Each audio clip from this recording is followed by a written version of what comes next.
Martha Weathers froze mid-step, the radio crackling in her trembling hand as the sound from the ravine pierced the evening air. It wasn't a coyote's howl or a wounded deer's cry. This was something ancient, primal, almost human in its desperation. Jake stumbled backward, knocking over his canteen, his face draining of color as the sound came again. "Jesus Christ, Martha," he whispered, his voice barely audible over the sudden pounding of her heart. Her weathered fingers clutched the cross pendant Thomas had given her on her 50th birthday, the cool silver a stark contrast to the hot Montana air that suddenly felt thick with foreboding. "Get the rescue gear," she commanded, even as every instinct screamed at her to turn back toward the safety of the ranger station.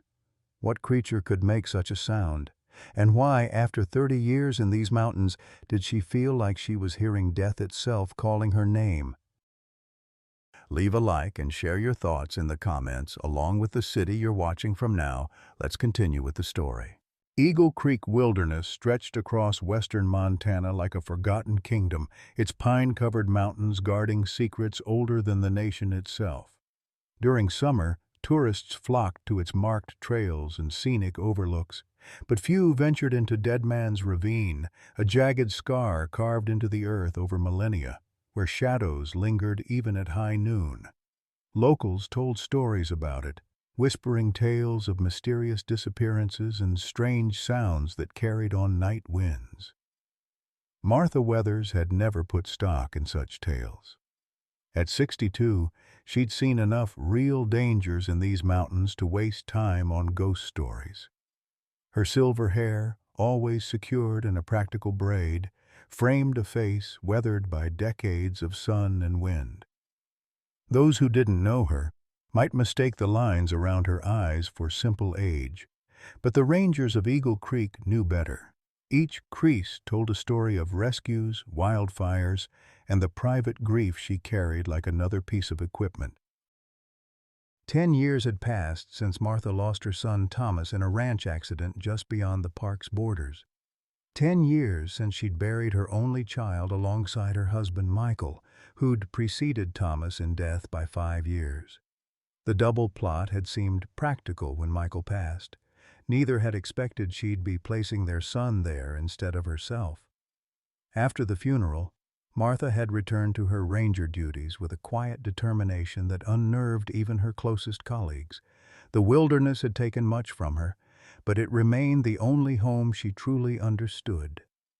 Jake Wilson was the newest addition to the Eagle Creek Ranger team, 28 years old with an easy smile that masked a sharp intelligence.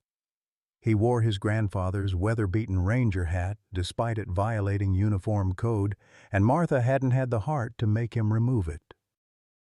Something about the young man reminded her of Thomas, not in appearance but in the way he approached the world with both caution and wonder. What no one at Eagle Creek knew was that Jake carried a secret beneath that vintage hat. His mother was Wade Benson's sister, making him nephew to one of the area's most controversial ranchers. Wade's rocking bee ranch had been in the family for 4 generations, but recent years had brought financial troubles that turned the once respected cattleman bitter and desperate. Jake had taken the ranger position partly out of genuine passion for conservation, but also because his uncle had asked him to keep an ear to the ground regarding certain matters. 50 miles east of Dead Man's Ravine, Wade Benson sat at his kitchen table staring at foreclosure notices and unpaid bills. At 58, his body carried the scars of 20 years on the rodeo circuit. A shattered knee that never healed right, ribs that ached before storms, and hands permanently bent from countless rope burns and broken fingers. The glory days were long behind him, but memories of one particular Brahman bull still haunted his dreams.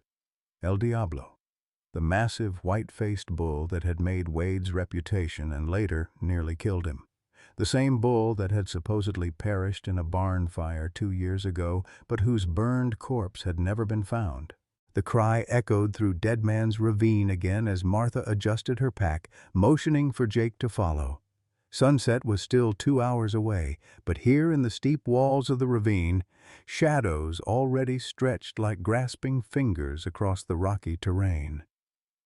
"We should call for backup, Martha," Jake suggested, his voice tight with concern. "Whatever's down there sounds big, and these slopes are treacherous." Martha paused, considering his words while checking her radio. "No signal. We'll try once more when we reach that ridge." She pointed to a rocky outcropping about 50 yards ahead. "If we can't get through, we'll assess and decide whether to proceed or return to the station." The summer drought had left the landscape parched and brittle. Dead pine needles crunched beneath their boots as they navigated the descending trail, each step releasing the sharp scent of resin into the warm air. Martha moved with the practiced efficiency of someone who had traversed difficult terrain for decades, her eyes constantly scanning for loose rocks and unstable ground. "You ever been down here before?" Jake asked, adjusting his grandfather's hat as he ducked beneath a low-hanging branch. "Not for years," Martha replied. "There was a search and rescue operation in '98. Hiker went missing." She didn't elaborate, but her expression darkened. They hadn't found the hiker alive. As they approached the ridge, the cry came again, louder, more desperate. Martha froze, tilting her head to better locate the source. "It's coming from that southern cut in the ravine," she said, pointing to where the canyon narrowed between two sheer rock faces. "Sounds like cattle, but no rancher in their right mind would graze stock this deep in the park," Jake finished, his brow furrowed. "Could be rustlers abandoned an injured animal." Martha nodded, trying her radio again. Nothing but static. "We're going in," she decided, "but we stay together, stay alert. If it is rustlers, they might still be around." The descent grew steeper as they approached the southern cut.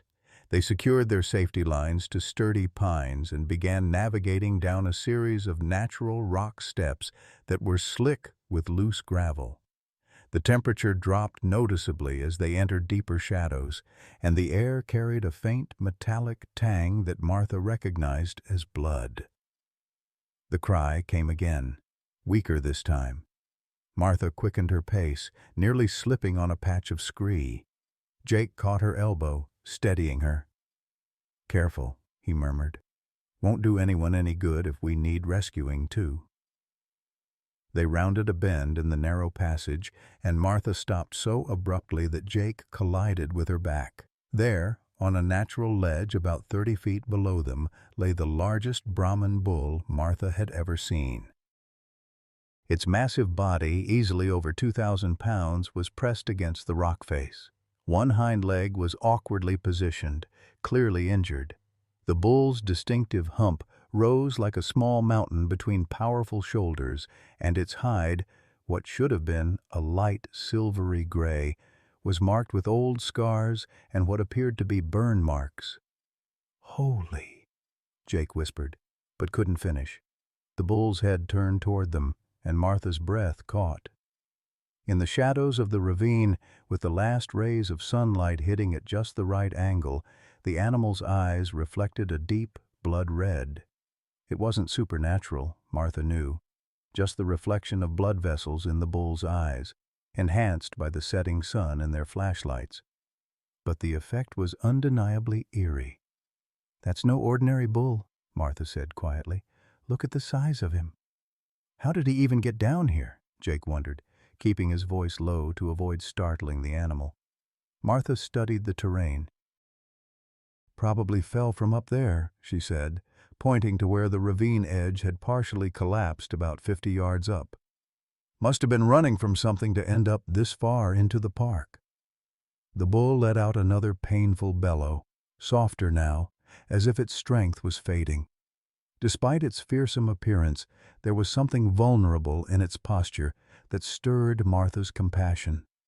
She'd seen that same look of resigned suffering in wild animals before, the knowledge that death was approaching, and the acceptance of that fate. "We need to get down there," she decided, already unpacking her first aid kit. "That leg looks bad, but if we can stabilize him, maybe we can get a large animal rescue team in here tomorrow." Jake seemed hesitant. "Martha, that's a Brahman bull. They're notoriously aggressive, especially when injured. We're not equipped for large animal rescue. We're equipped to assess and provide emergency care," she countered. "And I'm not leaving an animal to suffer a slow death if I can help it." Her tone left no room for argument. This was personal for Martha. Had been ever since Thomas. Her son had loved animals, had been studying to be a veterinarian when the accident happened. Sometimes in moments like this, Martha felt like she was completing something he had started. They made their way carefully down to the ledge, approaching from the uphill side to give the bull a clear view of their approach. Martha spoke in a low, steady voice, not so much for the words, but for the calming rhythm. "Easy there, big fellow. We're not here to hurt you. Just going to take a look at that leg." The bull's breathing was labored, its massive sides heaving with each exhale. Up close, Martha could see that it was severely dehydrated, its eyes sunken and dull. The red reflection was more pronounced as twilight deepened in the ravine. "Jake, get me the water and the emergency blanket," Martha instructed. "And the portable lantern. It'll be dark soon." Jake complied, but she noticed he kept glancing up at the ridge they'd descended from, as if expecting someone to appear. When he thought she wasn't looking, he pulled out his phone and checked it, frowning at the lack of signal. Martha approached the bull slowly, giving it time to catch her scent and assess that she wasn't a threat. She'd worked with cattle enough to know that despite their size, they were often more frightened than dangerous. This bull, however, watched her with an intelligence that was unsettling. There was recognition in those eyes, not of her specifically, but of humans in general. And what Martha saw wasn't trust. "You've had bad experiences with people, haven't you?" she murmured. "I understand that. Sometimes people aren't kind." As she drew closer, she noticed a distinctive pattern of white markings on the bull's face, almost like a mask across its eyes and forehead. Something about it triggered a memory, but she couldn't place it. She'd seen many Brahman bulls over the years, but this one was exceptional in its size and markings. "Martha," Jake called softly, bringing her the supplies. "I got a single bar of reception up on that rock. Should I try to call for backup?" "Yes, but don't mention the bull specifically yet," she replied, surprising herself with the instruction. "Just say, 'We found an injured large animal and need extraction support in the morning.'" Jake gave her a curious look, but nodded and climbed back to the higher point to make the call. While he was occupied, Martha gently placed her hand on the bull's massive shoulder. The animal tensed but didn't attempt to rise or gore her. She could feel heat radiating from its body. Too much heat. Infection or inflammation, she guessed. "Let's have a look at that leg," she said softly, moving carefully around the bull's hindquarters. The injury was worse than she'd initially thought. A deep gash that exposed muscle and possibly tendon, crusted with dried blood and dirt. It would need professional veterinary care, but she could clean it and apply antibiotics for now. As she worked, she became aware of something else. A brand on the bull's hip, partially obscured by mud and blood. She wiped it gently with a dampened cloth, revealing a stylized RB, Rocking Bee Ranch. Wade Benson's brand. A chill ran through Martha that had nothing to do with the deepening shadows in the ravine. She remembered the investigation from 2 years ago. The suspicious fire at Benson's ranch, the insurance claim, the rumors of a prized bull that had supposedly died, but whose remains were never conclusively identified. El Diablo, the champion rodeo bull that had made Wade Benson's fortune and reputation before nearly killing him in his last ride. The bull that was reportedly worth over $1 million for breeding rights alone. Martha looked again at the white facial markings, the unusual size, the old scars. Could it be? El Diablo was supposed to have died in that fire. She'd been hired as a private investigator to look into the case after she'd retired from full-time ranger duties, but had abandoned the investigation when the insurance company decided to pay out despite the missing remains. Jake returned, his expression troubled. Help won't be here until morning at the earliest. There's a storm system moving in, and they're short-staffed. Martha nodded, still distracted by her discovery. That's fine. We've got emergency supplies. We can make it through the night. Martha, Jake said, his voice oddly strained. We should go. Leave some water and supplies for the bull and come back with proper equipment tomorrow. She looked up at him sharply. Since when do we abandon an injured animal that we can help? That's not just any bull, Jake said, his eyes fixed on the brand she'd uncovered. That's El Diablo, Martha finished. Wade Benson's prized bull, the one that supposedly died in the fire 2 years ago. Jake's face paled slightly. You remember that? I was hired to investigate it, Martha said, watching his reaction carefully. Insurance company wanted to know if it was fraud. Bull's remains were never found, but they paid out anyway. She paused. What I want to know is how you recognized him so quickly. Jake looked away, his jaw working. For a moment, Martha thought he might lie, but then his shoulders slumped. Wade Benson is my uncle. My mother's brother. The revelation hung between them like a physical presence. Martha continued cleaning the bull's wound, letting the silence stretch. He asked me to keep an ear out, Jake finally continued. Said if I ever heard anything about a big Brahmin bull in the park, he's been looking for El Diablo for 2 years. The bull didn't die in the fire, Martha said. It wasn't a question. No, Jake confirmed. He escaped somehow. Uncle Wade has been obsessed with finding him. That bull is worth a fortune, Martha, and the ranch is about to go under. The bank is foreclosing in 3 months. Martha looked at the magnificent animal before her, understanding now the intelligence and wariness in its eyes. El Diablo had been a rodeo champion because no rider had ever stayed on him for the required 8 seconds. He was legendary for his power, intelligence, and ability to outthink the riders. And now you're going to call your uncle, Martha guessed. Jake hesitated. I already did. Martha stared at Jake, her expression hardening. You called Wade? Without discussing it with me first? Jake had the decency to look ashamed. I've been searching for this bull for 2 years, Martha. It wasn't a spur-of-the-moment decision. A low rumble of thunder echoed through the ravine, punctuating the tension between them. The bull, El Diablo, shifted uncomfortably, his massive head turning toward the sound. Martha noticed how his muscles tensed, as if the thunder triggered something beyond simple animal fear. How long until he gets here? She asked, returning her attention to the wound she was cleaning. Couple of hours, maybe less. Depends on how quickly he can gather his men and equipment. Jake knelt beside her, offering antiseptic from the first aid kit. Martha, I'm sorry I didn't tell you about my connection to Wade, but finding El Diablo, it could save the ranch, 4 generations of my family. Save your explanations, Martha cut him off. Right now we have an injured animal that needs our help. That's my priority. She gestured to the darkening sky. And we have weather coming in. Flash floods are common in this ravine during summer storms. Jake nodded, accepting the redirection. What's your assessment of his injuries? Martha gently probed the gash on El Diablo's hind leg. Deep laceration, possibly damaged tendon.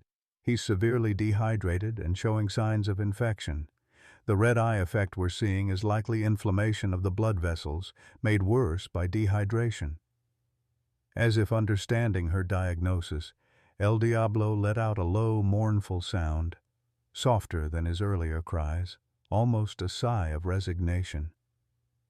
Martha found herself automatically murmuring reassurances, the way she might to a frightened dog or horse. Easy, big fellow. We're trying to help. To her surprise, the massive bull seemed to calm at her voice. His breathing steadied, and the dangerous tension in his powerful muscles eased slightly. Martha had worked with enough animals to recognize when one was listening, really listening, and El Diablo was definitely paying attention to her. Jake watched this interaction with undisguised surprise. "He's responding to you. I've never seen him do that with anyone. Uncle Wade always said he was the meanest, most human-hating bull he'd ever known." "Animals know when you respect them," Martha replied, carefully applying antibiotic ointment to the wound. "And they know when you fear them. Your uncle rode bulls for a living. There's always fear in that relationship, on both sides." She finished bandaging the leg and moved to examine the burn scars that marked the bull's massive shoulders and flanks. The pattern suggested he had run through fire. The burns were worst on his upper body, while his lower legs showed less damage. "These burns," Martha began. "From the barn fire," Jake confirmed. "Everyone thought he died in it. The barn was locked and the fire spread so fast that nobody could get in to save the animals." Martha's brow furrowed. "Then how did he escape?" Jake shrugged. "Nobody knows. Uncle Wade thinks someone stole him, let him out before setting the fire. There were rumors about animal rights activists targeting the ranch because of how El Diablo was treated on the rodeo circuit." The mention of the bull's treatment triggered another memory for Martha. 2 years before the fire, there had been articles in regional papers about protests at rodeos where El Diablo was featured. Accusations of cattle prods, spurs that were too sharp, ropes that cut into flesh. "He was abused," Martha said. Not a question, but a statement. Jake didn't deny it. "The rodeo circuit can be rough. El Diablo was valuable because no one could ride him, so they tried everything to make him buckable, but not quite unrideable." "The perfect bull gives a good show but doesn't hurt the rider." Martha's hand rested gently on El Diablo's scarred hide. "No wonder he hates people." The bull's eyes, still reflecting that eerie red in the deepening twilight, seemed to meet hers, and Martha felt a connection that transcended the usual human-animal divide. This creature had suffered, had escaped death, had survived alone in the wilderness for 2 years. There was something in that struggle that resonated with her own journey after losing Thomas. Another rumble of thunder, closer now, sent vibrations through the rock beneath them. El Diablo's muscles tensed again. "We need to move him before the storm hits," Martha decided. "This ledge could flood." Jake looked skeptical. "Move him? Martha, he weighs over 2,000 pounds and he's injured. Even if he would let us lead him, which I doubt, where would we take him?" Martha was already assessing the ravine's geography. "There's a natural cave about a quarter-mile north of here. I noticed it on our way down. It's higher up, should stay dry even if the ravine floods." "And how exactly do you plan to get him there?" Martha stood, brushing dust from her knees. "I'm going to ask him." Before Jake could protest the apparent absurdity of this plan, Martha walked to El Diablo's massive head. She stood directly in his line of sight, making sure he could see her clearly. Then, moving slowly and deliberately, she untied the rope from her pack. "What are you doing?" Jake asked, alarm evident in his voice. "Making a halter," Martha replied calmly. She fashioned the rope into a simple halter configuration, the kind used for leading cattle. Now comes the tricky part. With the makeshift halter ready, Martha approached El Diablo's head, speaking in that same low, steady voice. "I know you don't trust people, and you've got good reason. But there's a storm coming, and we need to move you somewhere safe." The bull watched her, nostrils flaring slightly as he caught her scent. Martha continued her approach, holding the rope halter where he could clearly see it. "I'm going to put this on you, and then we're going to walk, nice and slow, to a cave where you'll be dry and safe. I promise I won't hurt you." Jake watched, barely breathing, as Martha slowly extended her hand toward the bull's massive head. This was El Diablo, the bull that had seriously injured 12 professional riders, that had nearly killed Wade Benson, that was known throughout the rodeo circuit as unmanageable, and Martha was approaching him with nothing but a rope and soft words. To Jake's astonishment, El Diablo didn't charge or even pull away. The bull remained still, watching Martha with those intelligent eyes that reflected red in the gathering darkness. When she gently touched his forehead, he snorted but didn't flinch. "That's it," Martha murmured. "Easy now." With movements so gradual they were almost imperceptible, Martha slipped the makeshift halter over El Diablo's head. The bull accepted it, though his muscles remained tense, ready to react if she made a wrong move. "Jake," Martha said without taking her eyes off El Diablo, "get the emergency medical kit and our packs. We're moving to the cave before this storm hits." "Martha, this is crazy," Jake protested, even as he gathered their equipment. "That bull is barely tolerating you. The moment we try to move him, especially with that injured leg—" "He'll follow me," Martha said with a certainty she couldn't quite explain. "He knows we're trying to help." The first fat raindrops began to fall as Martha gently tugged on the rope halter. El Diablo hesitated, then laboriously pushed himself to his feet. He favored his injured leg heavily, but managed to stand. His massive size was even more impressive upright. He towered over Martha, his muscled shoulder at the level of her head. "Good boy," she murmured, giving him a moment to find his balance. "Now, let's go slowly." Jake watched in disbelief as Martha began leading the enormous bull along the narrow ledge. El Diablo limped painfully but followed, keeping his head low near Martha's shoulder, like a well-trained horse. The incongruity of the scene, this petite, silver-haired woman leading a legendary rodeo bull known for his ferocity, was almost surreal. They made slow progress along the ledge as the rain intensified. Thunder crashed overhead, and flashes of lightning illuminated the stark walls of the ravine. Martha kept up a steady stream of quiet encouragement, pausing whenever El Diablo seemed to struggle with his injured leg. "We're almost there," she called back to Jake, who followed several paces behind, still wary of the bull's unpredictable nature. The cave Martha had spotted was more of a deep overhang in the ravine wall, but it offered shelter from the rain and was high enough to avoid any potential flooding. Getting El Diablo up the incline to reach it proved challenging. The bull's injured leg trembled with each step, and twice he nearly lost his footing on the slick rocks. "Come on," Martha encouraged, her clothes now soaked through from the downpour. "Just a little further." Finally, they reached the relative safety of the cave. El Diablo limped inside, sides heaving from the exertion. Martha removed the rope halter and stepped back, giving him space. The bull lowered himself carefully to the ground, clearly exhausted from the short journey. Jake set down their equipment and pulled out emergency thermal blankets. "Here," he said, handing one to Martha. "You're shivering." Martha hadn't noticed the cold, but now wrapped the thin metallic blanket around her shoulders gratefully. Outside, the storm had intensified, rain falling in sheets that obscured their view of the ravine below. Occasional flashes of lightning revealed the ledge where they'd found El Diablo was now awash with several inches of fast-moving water. "You were right about the flooding," Jake admitted.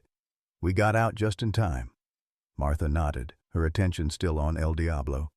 She approached him again, kneeling to check his bandaged leg. The dressing was soaked and dirty from their journey, and she began preparing fresh bandages from their medical kit. "Martha," Jake said hesitantly, "what's your plan here? Wade will be arriving soon with men and equipment to transport El Diablo back to the ranch." "One problem at a time," Martha replied, focused on redressing the bull's wound. "Right now my concern is keeping him stable through the night." Jake ran a hand through his wet hair, frustration evident. "You don't understand. Uncle Wade has been obsessed with finding this bull for 2 years. He won't just let you decide what happens to El Diablo." Martha looked up then, her blue eyes sharp in the dim light of their emergency lantern. "And you don't understand what I'm seeing when I look at this animal. These burn scars. They're deliberate in some places. The pattern suggests someone used a cattle prod, and frequently, this bull was abused, Jake. It's complicated, Jake began. No, it's not, Martha cut him off. Cruelty is cruelty. She finished rebandaging the leg and moved to El Diablo's head, gently examining his eyes with a penlight. The bull allowed this inspection with surprising docility. His eyes are severely inflamed, she noted, likely from smoke damage during the fire made worse by 2 years without treatment. That's why they're reflecting that red color, blood vessels near the surface, irritated and swollen. A particularly loud crash of thunder shook the cave, and El Diablo startled, his massive body tensing. Martha instinctively placed a calming hand on his shoulder. "It's okay," she murmured. "Just the storm." Jake watched this interaction with growing unease. "You're getting attached to him." Martha didn't deny it. "I recognize suffering when I see it. This animal has endured more than most humans could withstand." "He's still Wade's property," Jake reminded her. "Legally, at least." "Is he?" Martha questioned. "If El Diablo was reported dead, and insurance paid out on that claim, then legally the bull no longer belongs to Wade. The insurance company would have a claim before he would."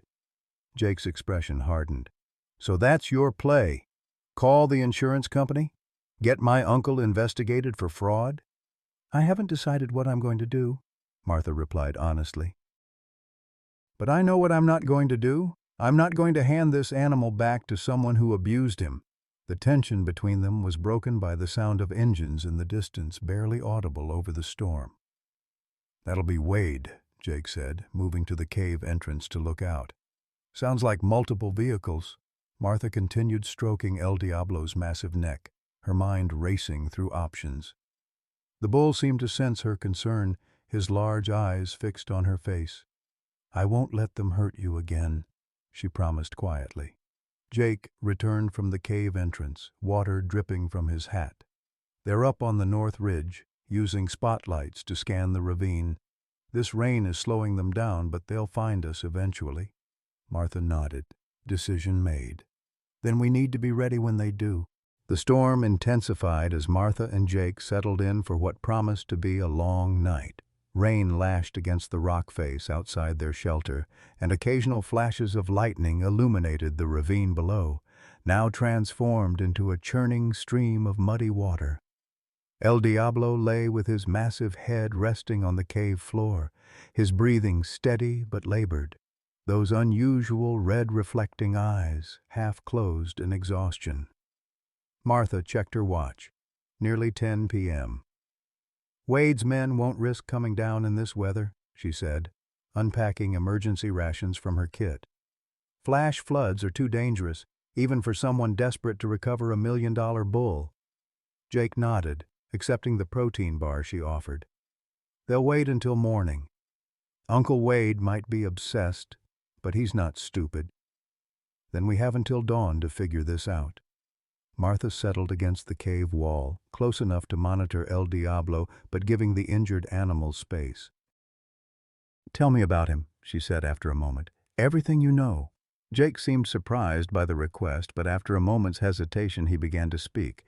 "El Diablo was born on a breeding ranch in Texas about 12 years ago. Uncle Wade bought him as a 3-year-old, already showing promise as a bucking bull. Most rodeo bulls peak at 7 or 8 years, but Diablo was different. He kept getting stronger, smarter." "And meaner?" Martha suggested. "That's what everyone said," Jake acknowledged. "But looking back, I wonder if mean was the right word. He never attacked handlers unprovoked. He just refused to be controlled. He'd figure out whatever system they used to manage him and find ways around it. Unlock gates, avoid cattle prods, anticipate rider movements." Martha glanced at the bull, who seemed to be listening to their conversation. "Intelligence mistaken for aggression." "Maybe," Jake admitted. "Uncle Wade made a fortune with him on the circuit. Riders would pay extra for a chance at the unrideable bull, and crowds loved the spectacle. 8 seconds on El Diablo would have made any rider's career, but nobody ever managed it. And then Wade tried to ride him himself, Martha prompted, remembering fragments of the story that had made regional news. Jake's expression darkened. It was stupid. Ego and alcohol. Uncle Wade had been a champion rider in his younger days, but he was 48 with a bad knee and slower reflexes. He insisted on riding Diablo at a charity event. He paused, clearly uncomfortable with the memory. Diablo threw him in 2 seconds flat. Wade landed wrong, shattered his pelvis, punctured a lung, nearly died. And he blamed the bull, Martha guessed. Oh, yeah. Jake's voice was grim. After he recovered, things got ugly. El Diablo's training regimen got harsher. Wade was determined to break him, make him rideable. Martha studied the burn scars visible on the bull's hide, anger rising within her. And then there was the fire. Jake nodded, his eyes downcast. 2 years ago, middle of the night, the barn where they kept El Diablo went up so fast that nobody could get near it. By morning, there was nothing left but ashes. They found remains of several animals, but nothing conclusive for El Diablo. Wade collected the insurance, nearly $2 million. But you never believed the bull died, Martha observed. I had my doubts, Jake admitted. The timing was too convenient. The ranch was already struggling financially, and El Diablo was becoming more of a liability than an asset. Too dangerous to use in events, too valuable to sell for slaughter. He glanced toward the cave entrance. When Uncle Wade started organizing private searches in the wilderness a few months later, I knew something wasn't right. Martha processed this information in silence, watching El Diablo's steady breathing. The massive bull seemed peaceful now, despite his injuries and the raging storm outside. There was an undeniable nobility in his bearing, even in repose. Your uncle set the fire, she said finally. It wasn't a question. Jake didn't answer immediately, his internal conflict evident in his expression. I don't have proof, he said eventually. But I believe he did, yes. Collected the insurance, then planned to find El Diablo later and sell him on the black market to overseas buyers. There are rodeo operations in Brazil and Mexico that would pay a fortune for his bloodline, no questions asked. And you've been helping him search. Martha's tone wasn't accusatory, merely stating a fact. I took this job to keep an eye on the situation, Jake corrected her. At first I believed Uncle Wade's story about animal rights activists stealing the bull. But over time the way he talked about El Diablo changed. It became obsessive, like he couldn't bear the thought that the bull had escaped him. Martha considered this. So Wade's looking for El Diablo not just for the money, but because of what the bull represents, something he couldn't control. Thunder cracked overhead, causing El Diablo to stir. Martha automatically reached out to steady him, her hand gentle on his scarred flank. The bull calmed at her touch, a response that still amazed Jake. I've never seen him trust anyone like that, he remarked. Even before the fire, he wouldn't let handlers near him without restraints. He's been surviving alone for 2 years, Martha said. That changes an animal. They learn to assess threats differently, rely on instincts more. She smiled faintly. And maybe he recognizes that I'm not a threat. Or maybe he just knows you're as stubborn as he is, Jake suggested with a hint of humor. Martha acknowledged this with a small smile before her expression grew serious again. Jake, your uncle committed insurance fraud at minimum and animal cruelty at worst. When he arrives tomorrow, what do you intend to do? The question hung between them, punctuated by the steady drumming of rain outside. Jake's internal struggle was visible in his tense posture and troubled eyes. He's family, he said finally. The only uncle I've ever known. He taught me to ride, to rope, to respect the land. He paused. But what he did to El Diablo was wrong. What he's still trying to do is wrong. Martha nodded, understanding the complexity of his position. Family obligations can be the heaviest burdens we carry. What about you? Jake asked. What's your plan when Wade arrives? Martha's gaze returned to El Diablo, who was watching her with those intelligent eyes. I'm going to protect this bull, she said simply. I couldn't save Thomas, but maybe I can save him. The name slipped out before she could stop herself. Jake's expression softened with recognition. Your son, he said gently. The one who died in the ranch accident. Martha nodded, a familiar ache spreading through her chest. She rarely spoke of Thomas, finding the pain still too raw even after a decade. But here, in this cave with a storm raging outside and a wounded bull beside her, the walls she'd built around that grief seemed thinner. He was working at the Henderson place, just outside the park, she said quietly, studying to be a veterinarian.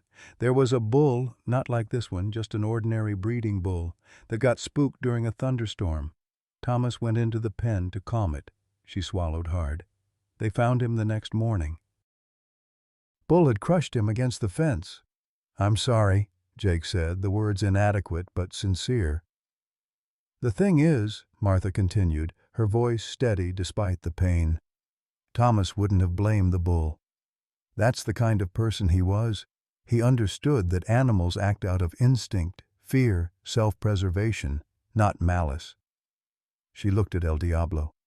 This bull didn't ask to be a rodeo star. He didn't ask to be abused or abandoned or hunted. He just wanted to be left alone. El Diablo shifted, stretching his massive neck to nudge Martha's hand with his muzzle, a gesture so gentle it seemed impossible from such a powerful creature. Martha stroked the broad plane of his forehead, feeling the rough texture of his hide beneath her fingertips. I think he was Thomas's favorite, Jake said suddenly. Martha looked up, startled.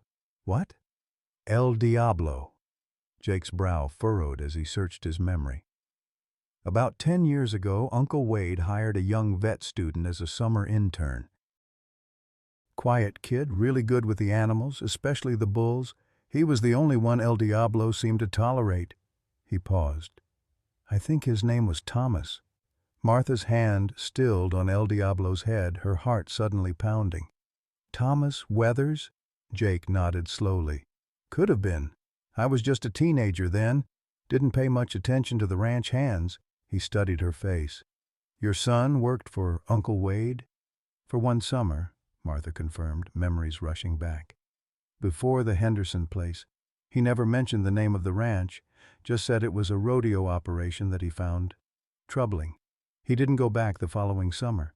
Martha looked at El Diablo with new understanding. Had her son known this bull? Had he perhaps been one of the few humans to show the animal kindness amid the harsh training regimen? The coincidence seemed too great, yet somehow fitting, as if Thomas's compassion had created a thread that connected her to this moment, this animal.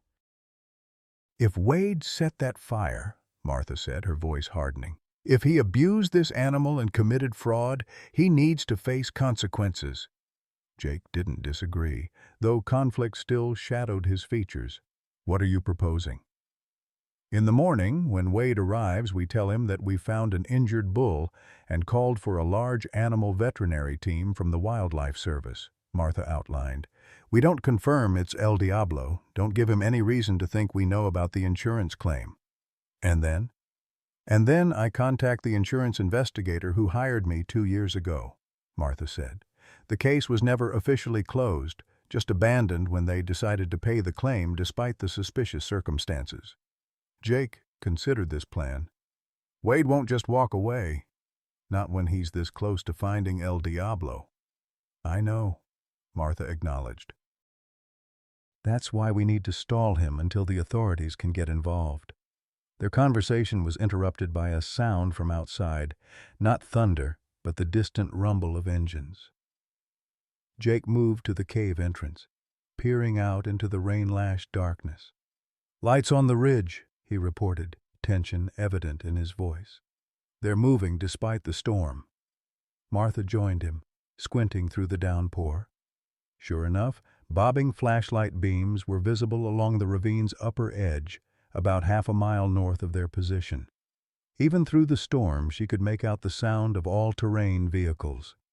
"Wade must have gotten impatient," Jake said, "or worried we'd move the bull before he could get here." Martha calculated quickly. "The main trail down to this section is washed out by now. They'll have to find another route.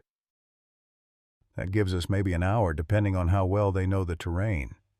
She returned to El Diablo, checking his bandaged leg and offering him water from their limited supply.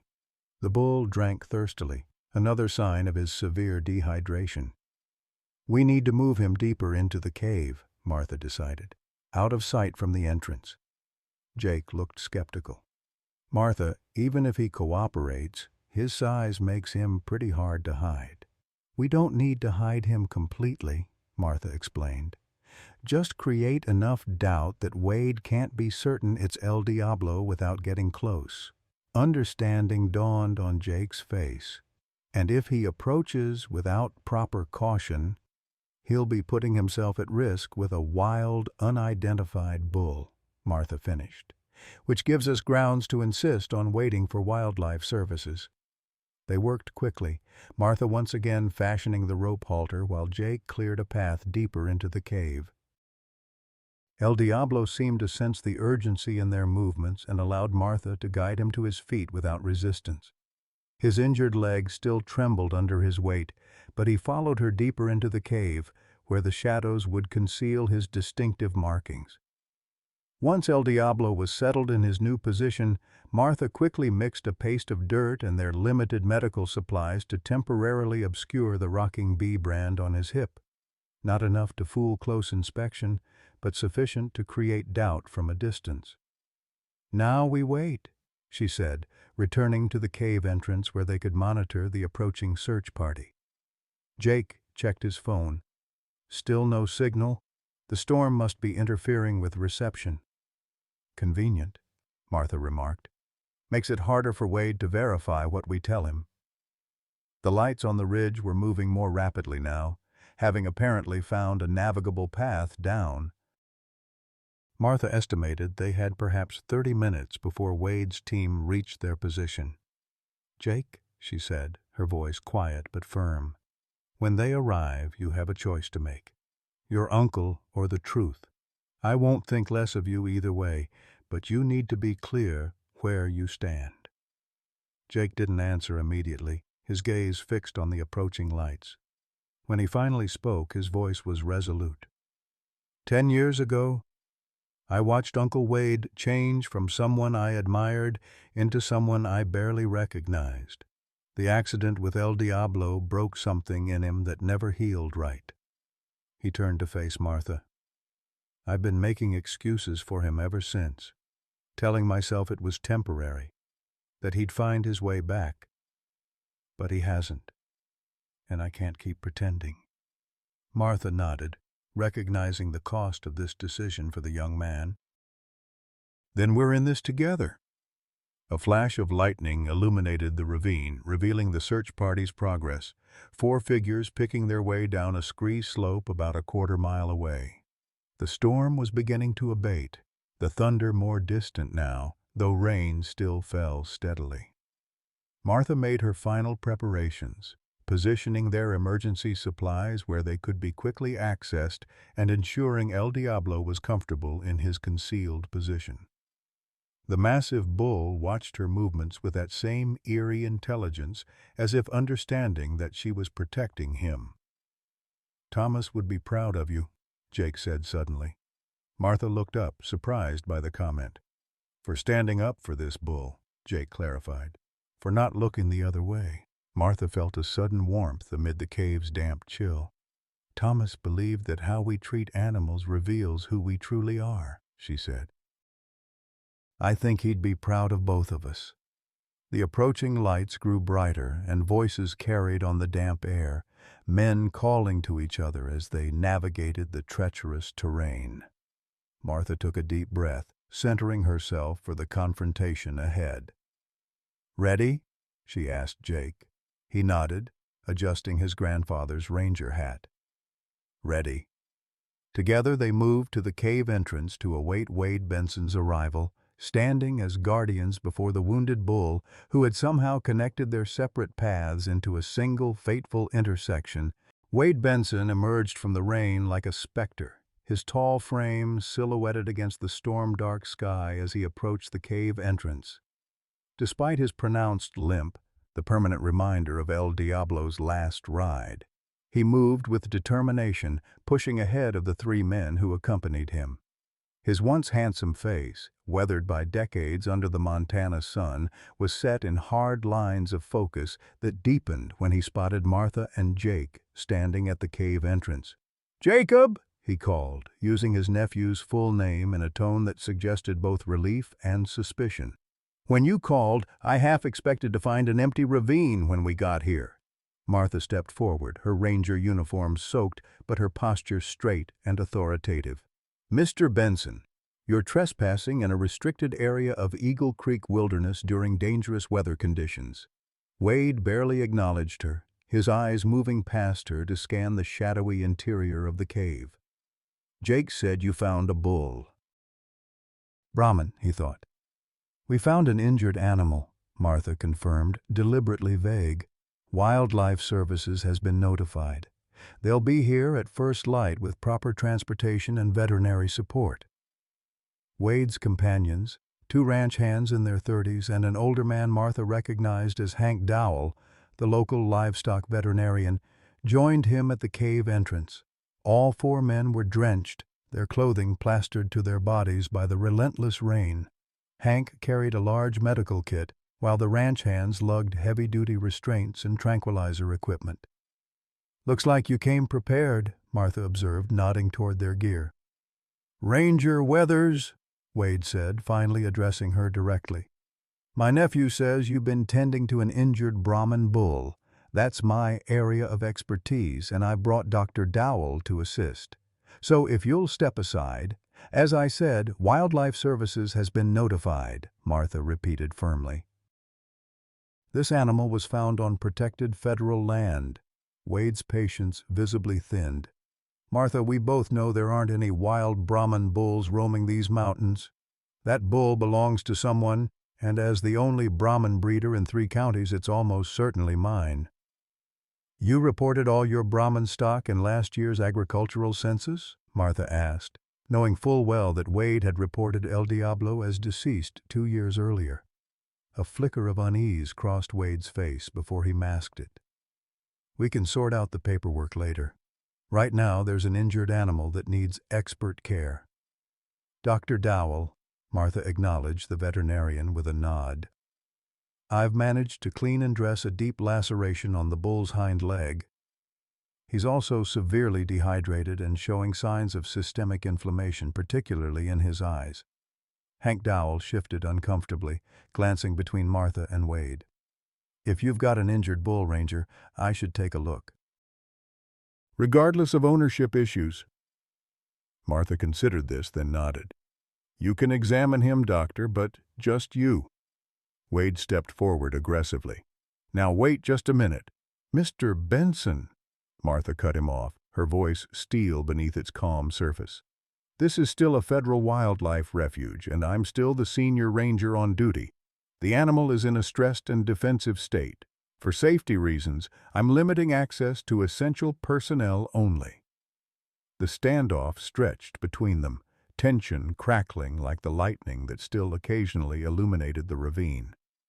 Martha stood her ground, aware of Jake beside her, his posture mirroring her own in silent support. Finally, Wade stepped back.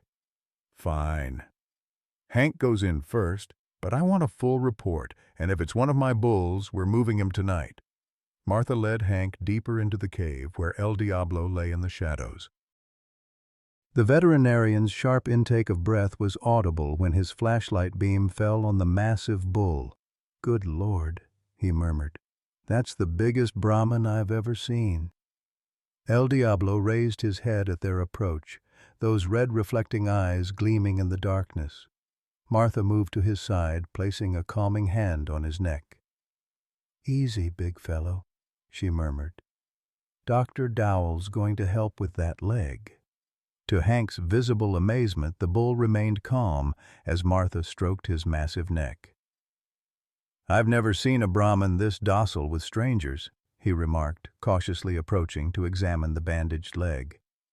"He seems to trust Martha," Jake explained from where he stood guard at the cave entrance, keeping Wade and his men in view. Hank worked efficiently, removing Martha's makeshift bandage to examine the wound. "Deep laceration, possible tendon damage," he confirmed. "But clean. You did good work here, Ranger." He glanced at the bull's scarred hide, then at his eyes. "These burn scars are old, at least a year, probably 2, and the eye inflammation consistent with smoke damage that never properly healed." Martha watched the veterinarian's face as realization dawned. "You know who this bull is, don't you?" Hank hesitated, then nodded almost imperceptibly. "I treated most of Wade's stock for years," he said quietly, "including this one. But I haven't seen him since, well, since the fire," Martha finished for him. "This is impossible," Hank muttered, continuing his examination with practiced hands. "He was reported dead, insurance paid out, Wade identified remains. Apparently the reports of his death were greatly exaggerated," Martha said dryly. The veterinarian completed his examination in silence, administering antibiotics and painkillers from his kit. Finally, he sat back on his heels, his expression troubled. "What will you tell Wade?" Martha asked. Hank sighed heavily. "The truth, that this bull needs proper veterinary care in a facility, not transportation back to a ranch tonight." He met Martha's gaze directly. "Beyond that, I need time to think. This situation has serious legal implications." "I understand," Martha said. "Thank you for your honesty." When they returned to the cave entrance, Wade was pacing impatiently, his limp more pronounced after the difficult descent into the ravine. "Well?" he demanded as Hank emerged. "It's a Brahmin bull, all right," the veterinarian confirmed carefully. "Male, approximately 10 to 12 years old. Severe laceration on the right hind leg, dehydration, and signs of long-term untreated injuries." "Is it mine?" Wade pressed. Hank's discomfort was evident. "It has similarities to bulls from your breeding program, Wade. But in this condition, with old injuries and no clear identification visible, I couldn't make a definitive determination." Martha watched Wade's face as he processed this deliberately ambiguous assessment. Suspicion and frustration warred in his expression. "I want to see for myself," he decided, moving toward the cave entrance. Martha stepped into his path. "The bull is agitated and unpredictable. Dr. Dowell has provided treatment, and Wildlife Services will handle transportation in the morning." "Martha," Wade's voice dropped to a dangerous quiet. "If that's El Diablo in there—" "El Diablo?" Martha feigned surprise. "Your prize bull? The one that died in the barn fire 2 years ago? The one the insurance company paid you nearly $2 million for?" Wade's face drained of color, his gaze shooting to Jake with accusation. "You told her?" "She figured it out herself," Jake replied steadily. "She's good at her job, Uncle Wade." Thunder rumbled in the distance as the storm moved eastward, leaving a tense silence in its wake. The rain had diminished to a steady drizzle, and the first faint suggestion of dawn lightened the eastern horizon. "Look," Martha said, her tone reasonable. "It's almost morning. Wildlife Services will be here in a few hours. If this bull is legally yours, you can make your case to them with proper documentation." Wade's jaw worked as he considered his options. Martha could almost see the calculations behind his eyes. The risk of confrontation with a federal ranger versus the potential recovery of a $2 million bull. Before he could respond, a low, rumbling bellow echoed from deeper in the cave. El Diablo's distinctive call, recognized throughout the rodeo circuit. Wade's head snapped up, certainty replacing doubt in his expression.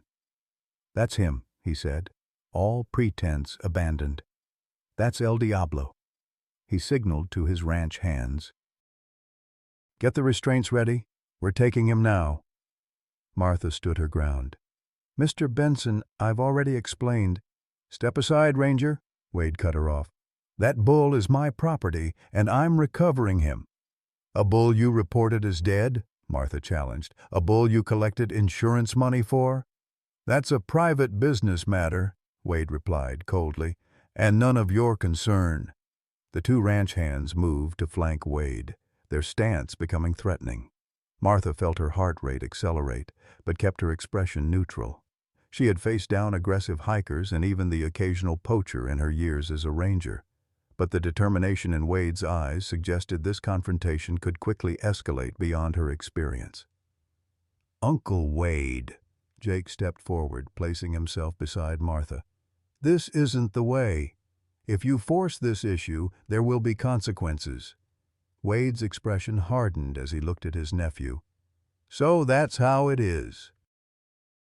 You're choosing a washed-up ranger and a damn bull over your own family?" "I'm choosing right over wrong," Jake replied quietly. "Something you taught me once upon a time." For a moment, something like regret flickered across Wade's weathered features. Then his expression hardened again. "Move them," he ordered his men. The ranch hands advanced, but before they could reach Martha and Jake, another sound cut through the pre-dawn air, the distinctive whop-whop-whop of helicopter rotors. All heads turned toward the eastern sky where a search and rescue helicopter appeared, its powerful spotlight sweeping the ravine.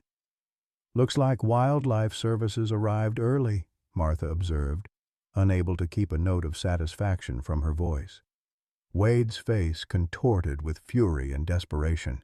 "This isn't over," he growled, but the fight had gone out of his posture. The arrival of official reinforcement had changed the calculus of the situation dramatically. The helicopter circled overhead, its spotlight finding the group at the cave entrance. A crackling voice came over Martha's radio, requesting confirmation of their position and status. "We're secure," Martha responded. "One injured Brahman bull requiring large animal transport. And," she added, looking directly at Wade, "we may need law enforcement assistance as well." Wade's expression darkened further. "You have no idea what you're doing, Martha. That bull is dangerous. He nearly killed me, and he'll do the same to anyone else who gets close to him." "He hasn't shown any aggression toward me," Martha replied calmly. "Perhaps he's a good judge of character." The implied insult wasn't lost on Wade. He took a step toward Martha, his hands clenching into fists, but Hank quickly placed a restraining hand on his arm. "Don't make this worse, Wade," the veterinarian advised quietly. The helicopter began descending toward a relatively flat area about 100 yards from the cave. As its skids touched down, two figures emerged. A wildlife veterinarian in a green jumpsuit and a park ranger Martha recognized as her supervisor, Chief Ranger Bill Patterson. "Your timing's perfect, Bill," Martha called as Patterson approached, picking his way carefully across the rain-slicked terrain. "Got your emergency signal around midnight," Patterson replied. "Sorry it took so long to get clearance for the chopper in this weather." His experienced gaze took in the tense tableau, Wade and his men on one side, Martha and Jake on the other. "Situation report?" "Injured Brahman bull in the cave," Martha explained efficiently. "Severe laceration, dehydration, old burn injuries. Dr. Dowell has provided initial treatment." She gestured toward Wade. "Mr. Benson claims ownership, but there are complications." Patterson's eyebrows rose slightly, but his professional demeanor remained intact. "I see. Mr. Benson, I'm Chief Ranger Patterson." "I understand you believe this is your bull?" "It is my bull," Wade insisted. "El Diablo, finest bucking bull in 3 states. El Diablo," Patterson repeated slowly. The bull that was reported destroyed in a barn fire 2 years ago? The insurance case? Wade's expression faltered. How did you— Small community, Mr. Benson. News travels. Patterson turned to the wildlife veterinarian who had joined them. Dr. Chen, we have an injured bull requiring assessment and transport. The wildlife veterinarian nodded and followed Martha into the cave, her movements calm and deliberate. El Diablo had struggled to his feet at the sound of the helicopter and now stood watching the cave entrance warily, his massive form tense but not aggressive. Dr. Chen stopped at the sight of him, professional assessment immediately evident in her gaze. Magnificent animal, she murmured. And yes, definitely El Diablo. I worked 3 rodeo seasons as a volunteer vet. I'd recognize those markings anywhere. She approached him with the same careful respect Martha had shown, speaking softly and moving slowly. El Diablo watched her, but allowed her examination, especially when Martha remained at his side, a calming hand on his flank. Dr. Dowell's initial assessment is accurate, Dr. Chen confirmed after a thorough examination. He needs facility care, fluids, and possible surgery on that leg. The eye inflammation is severe, but treatable. She looked at Martha. You've done an excellent job with initial care. He's stable enough for transport. Outside, they could hear Patterson radioing for the large animal transport team that had been standing by at the helicopter landing site. Within minutes, 4 additional wildlife officers arrived with specialized equipment. What happens now? Martha asked Dr. Chen as they prepared for the delicate process of moving El Diablo. We'll transport him to the large animal care facility at Montana State, the veterinarian explained. Treat his injuries, assess his long-term prognosis. She hesitated. As for ownership, that's going to be complicated. If he was reported dead and insurance paid out, technically the insurance company has a claim. But given the circumstances, there may be criminal investigations that take precedence. Martha nodded, a plan already forming in her mind. I understand. I just want what's best for him. As they emerged from the cave, Martha saw Patterson engaged in intense conversation with Wade, whose belligerent posture had deflated into something more defensive. The arrival of 2 additional rangers, these wearing the distinctive badges of Law Enforcement Division, further altered the dynamic. Mr. Benson, one of the law enforcement rangers said formally. We need to ask you some questions regarding the reported destruction of the bull known as El Diablo and the subsequent insurance claim. Wade's gaze locked with Martha's across the growing activity of the rescue operation.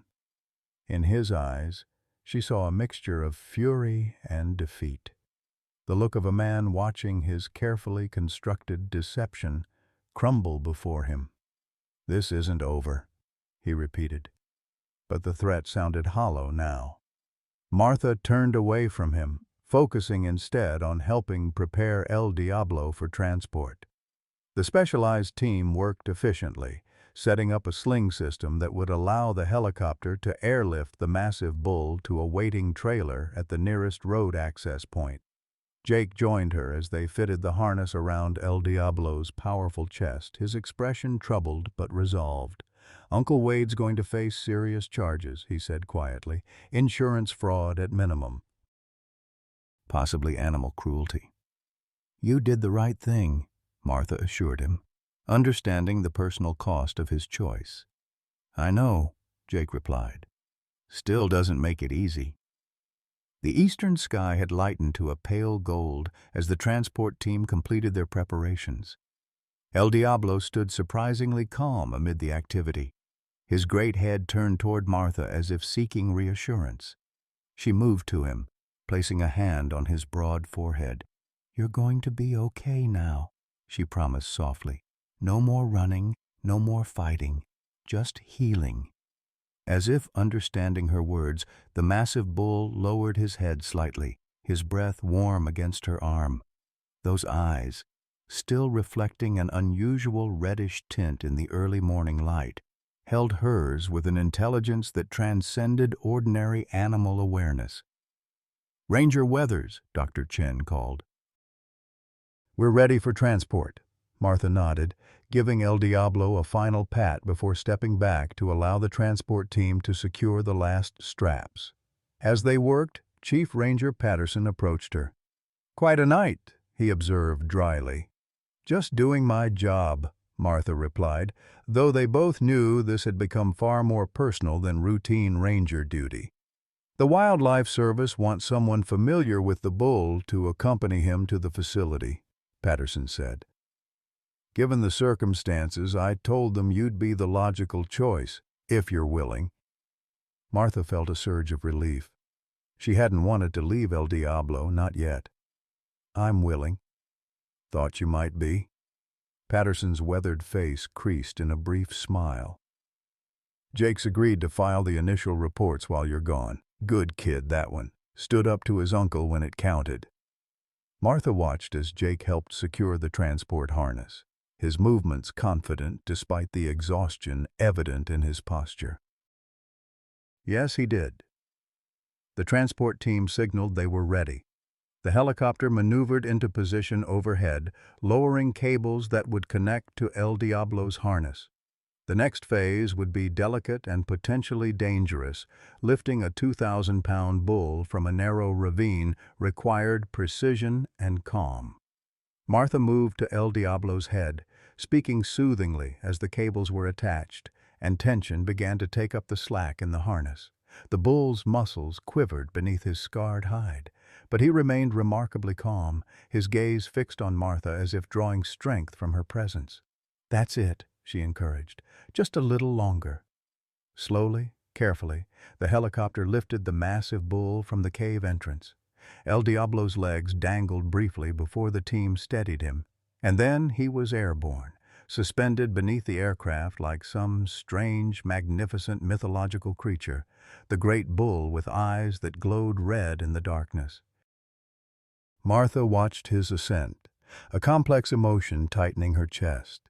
After all he had endured, the rodeo circuit, Wade's abuse, the fire, 2 years surviving alone in the wilderness, El Diablo was finally free from the man who had exploited him. Whatever happened next would be driven by concern for the bull's welfare, not profit. As dawn broke fully over Dead Man's Ravine, painting the rocky walls in golden light, Martha turned to follow the transport team to their rendezvous point. Behind her, she could hear the law enforcement rangers reading Wade his rights, Jake's quiet conversation with Patterson, the receding sound of the helicopter carrying El Diablo to safety. A chapter was ending, but another was just beginning. For the first time in years, perhaps since Thomas's death, Martha felt a sense of purpose that went beyond the routine duties of her ranger position. She had made a connection with El Diablo that defied explanation, but felt undeniably right, as if her son had somehow led her to this moment, this animal, this opportunity to protect what Thomas had valued. "I'm coming with you," she whispered to the disappearing silhouette of the bull against the morning sky. "This isn't over yet?" The fluorescent lights of Montana State University's large animal care facility cast a harsh glow over Martha as she sat beside El Diablo's stall. 3 days had passed since the dramatic rescue in Dead Man's Ravine, and while the massive bull's physical condition was slowly improving, Martha couldn't shake the sense that something essential was fading from his spirit. "His vitals are stable," Dr. Chen reported, reviewing the chart hanging outside the reinforced stall. "The leg wound is responding to treatment, and the eye inflammation is showing improvement with the medication. Physically, he's on the mend." Martha nodded absently, her attention fixed on El Diablo. The bull lay on a thick bed of clean straw, his massive head resting on the ground, those unusual eyes, now less red but still reflecting an unnatural hue in certain light, half closed in what appeared to be resignation rather than rest. "But," Martha prompted, hearing the unspoken concern in the veterinarian's voice, Dr. Chen sighed, lowering her clipboard. But he's not eating well. Minimal water intake, reduced responsiveness, classic signs of what we sometimes call captured depression in wild animals. She hesitated. It's not uncommon in animals that have lived free for extended periods, especially after trauma. Martha understood all too well. El Diablo had survived 2 years in the wilderness, making his own choices, living by his own rules. Now, despite the best intentions of his caregivers, he was once again confined, once again at the mercy of human decisions. "What's the prognosis?" she asked, dreading the answer. "Uncertain," Dr. Chen admitted. "Some animals rally once their physical condition improves. Others—" She left the sentence unfinished, but Martha could fill in the blank. Others simply gave up, their will to live diminishing until their bodies followed suit. "He needs a reason to fight," Martha murmured, reaching through the reinforced bars to stroke El Diablo's broad forehead.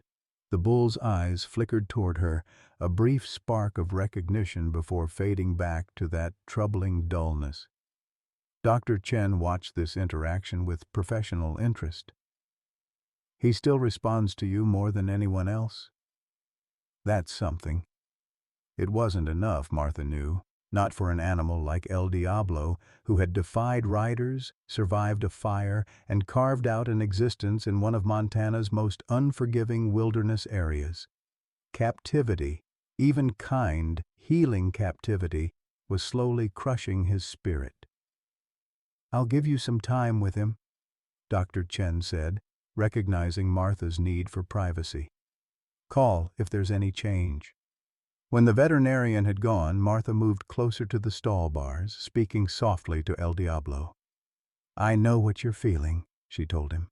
"After Thomas died, I felt the same way." Like there wasn't much point in continuing. She paused, the memory of those dark days still painful. "People kept telling me it would get better, that I'd find a new normal. I wanted to tell them all to go to hell." El Diablo's ear twitched slightly, as if registering her words. Encouraged, Martha continued. "But they were right, in a way. Not that the pain ever goes away completely. It doesn't. You just learn to carry it differently. And eventually, you find reasons to keep going." The bull exhaled heavily, his massive sides rising and falling. Martha wondered if he was thinking of open meadows and forest streams, of the freedom he'd briefly tasted. "I promise you won't go back to Wade," she said firmly. "Whatever happens, I'll make sure of that." The legal situation surrounding El Diablo remained complex. The insurance company had initiated an investigation into Wade Benson's claim, and criminal charges of fraud and animal cruelty were pending. Meanwhile, the bull remained in a bureaucratic limbo, technically the property of the insurance company that had paid out his death claim, but currently in the custody of the State Wildlife Service. Martha's phone vibrated in her pocket. Jake's name flashed on the screen, and she stepped away from El Diablo's stall to take the call. "Any change?" Jake asked without preamble. He had been calling daily for updates since returning to his ranger duties at Eagle Creek. "Physically improving, but his spirit—" Martha didn't need to elaborate. Jake had seen enough distressed animals in his career to understand. "I might have some news that could help," Jake said, his voice cautiously optimistic. "I've been doing some digging into Wade's old records, looking for anything that might help build the case against him." "And?" Martha prompted. "I found documentation about El Diablo's original purchase. Turns out Wade wasn't his first owner. He bought him from a breeding operation in Texas, but before that—" Jake paused for effect.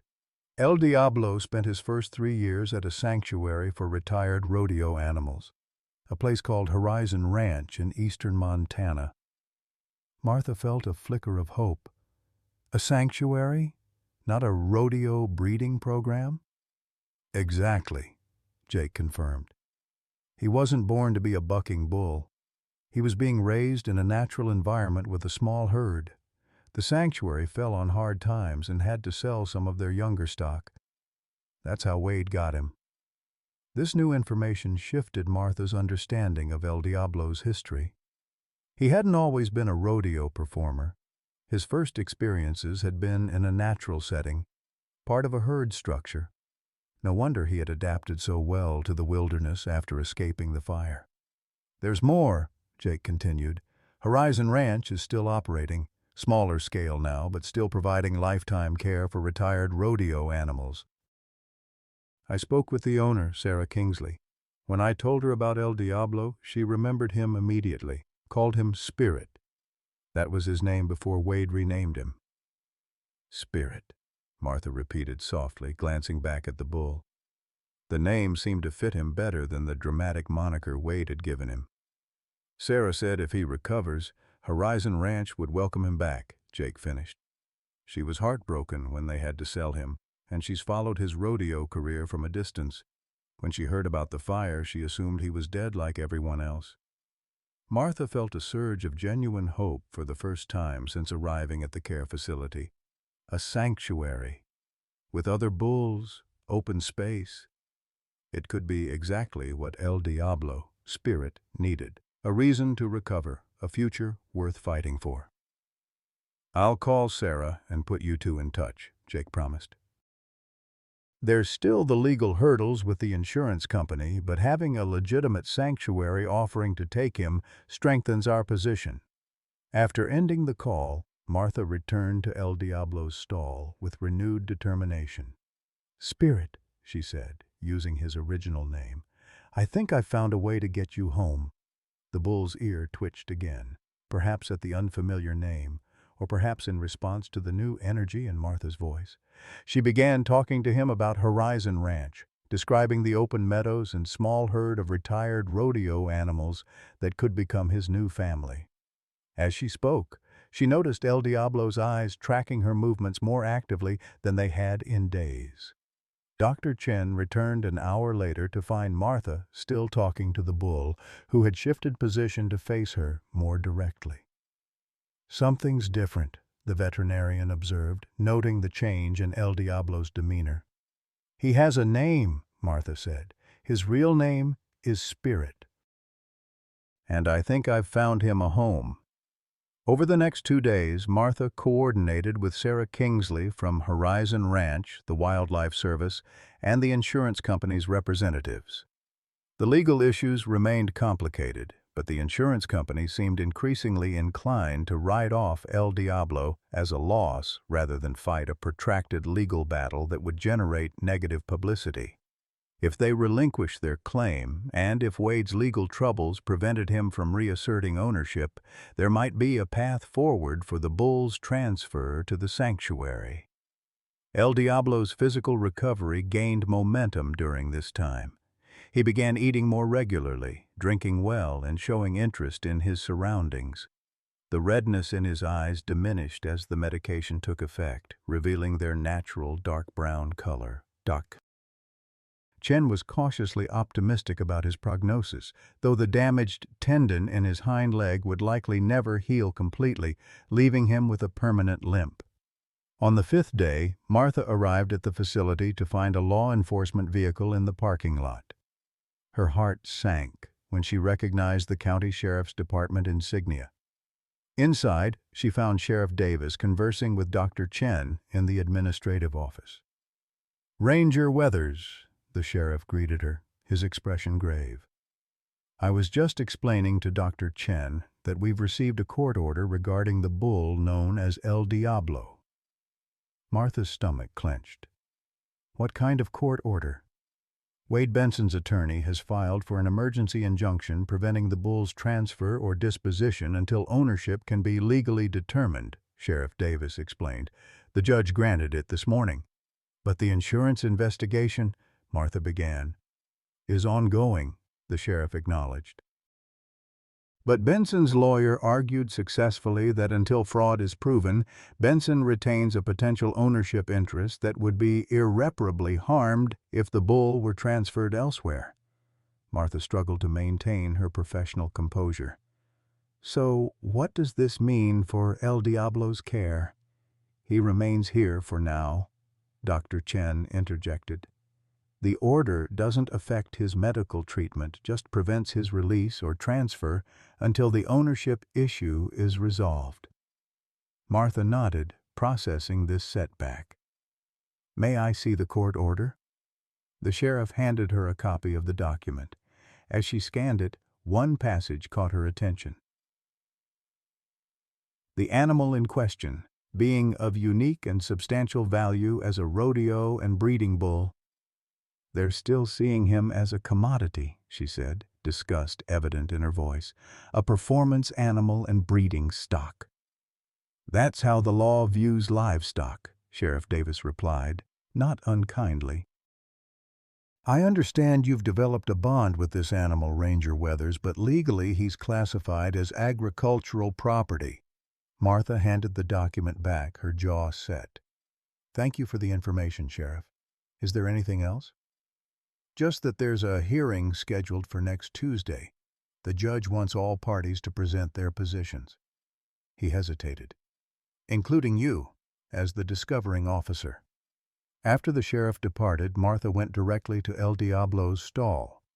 The bull was standing today, putting slight weight on his injured leg, a positive sign physically, but Martha could already sense a change in his demeanor.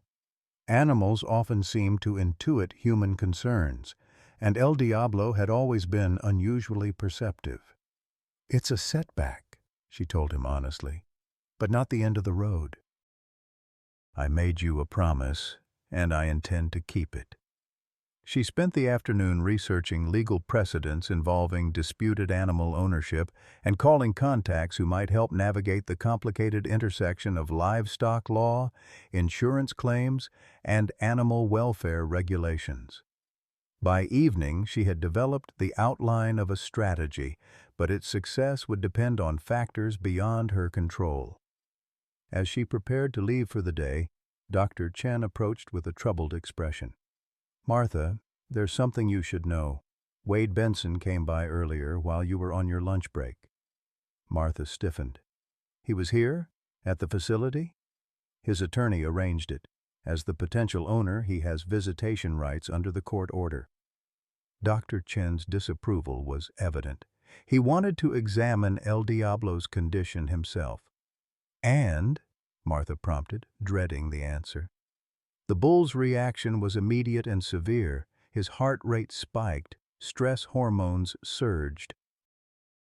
He became highly agitated, tried to charge the stall door despite his injured leg.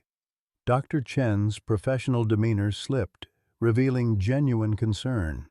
I had to ask Benson to leave for the animal's safety. Even then, it took almost an hour for El Diablo to calm down. Martha's hands clenched into fists. That reaction should tell everyone all they need to know about their relationship. I've documented it in the medical record, Dr. Chen assured her, and I've implemented a new protocol requiring 24-hour notice for any visits, plus veterinary supervision. It was something, but not enough. Martha knew Wade wouldn't give up easily, not when his pride and financial interests were both at stake. El Diablo represented not just monetary value, but vindication of Wade's methods, his approach to animals as tools for profit and entertainment. I'll be back first thing tomorrow, Martha promised, giving El Diablo a final pat through the stall bars.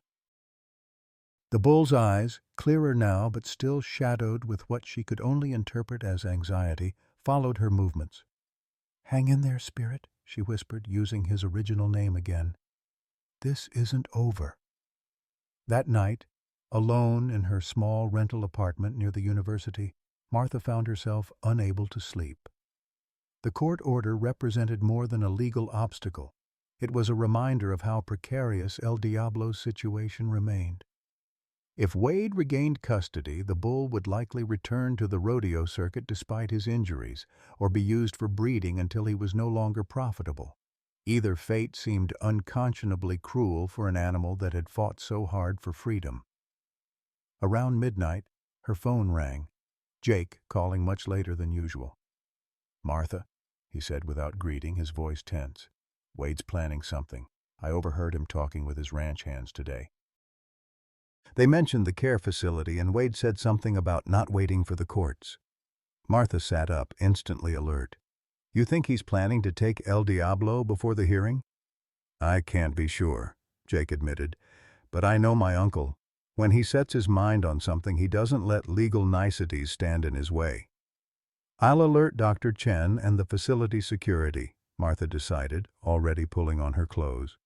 And I'm heading over there now. I'm 3 hours away, Jake said, frustration evident. But I've called Chief Patterson. He's sending rangers to the facility for additional security.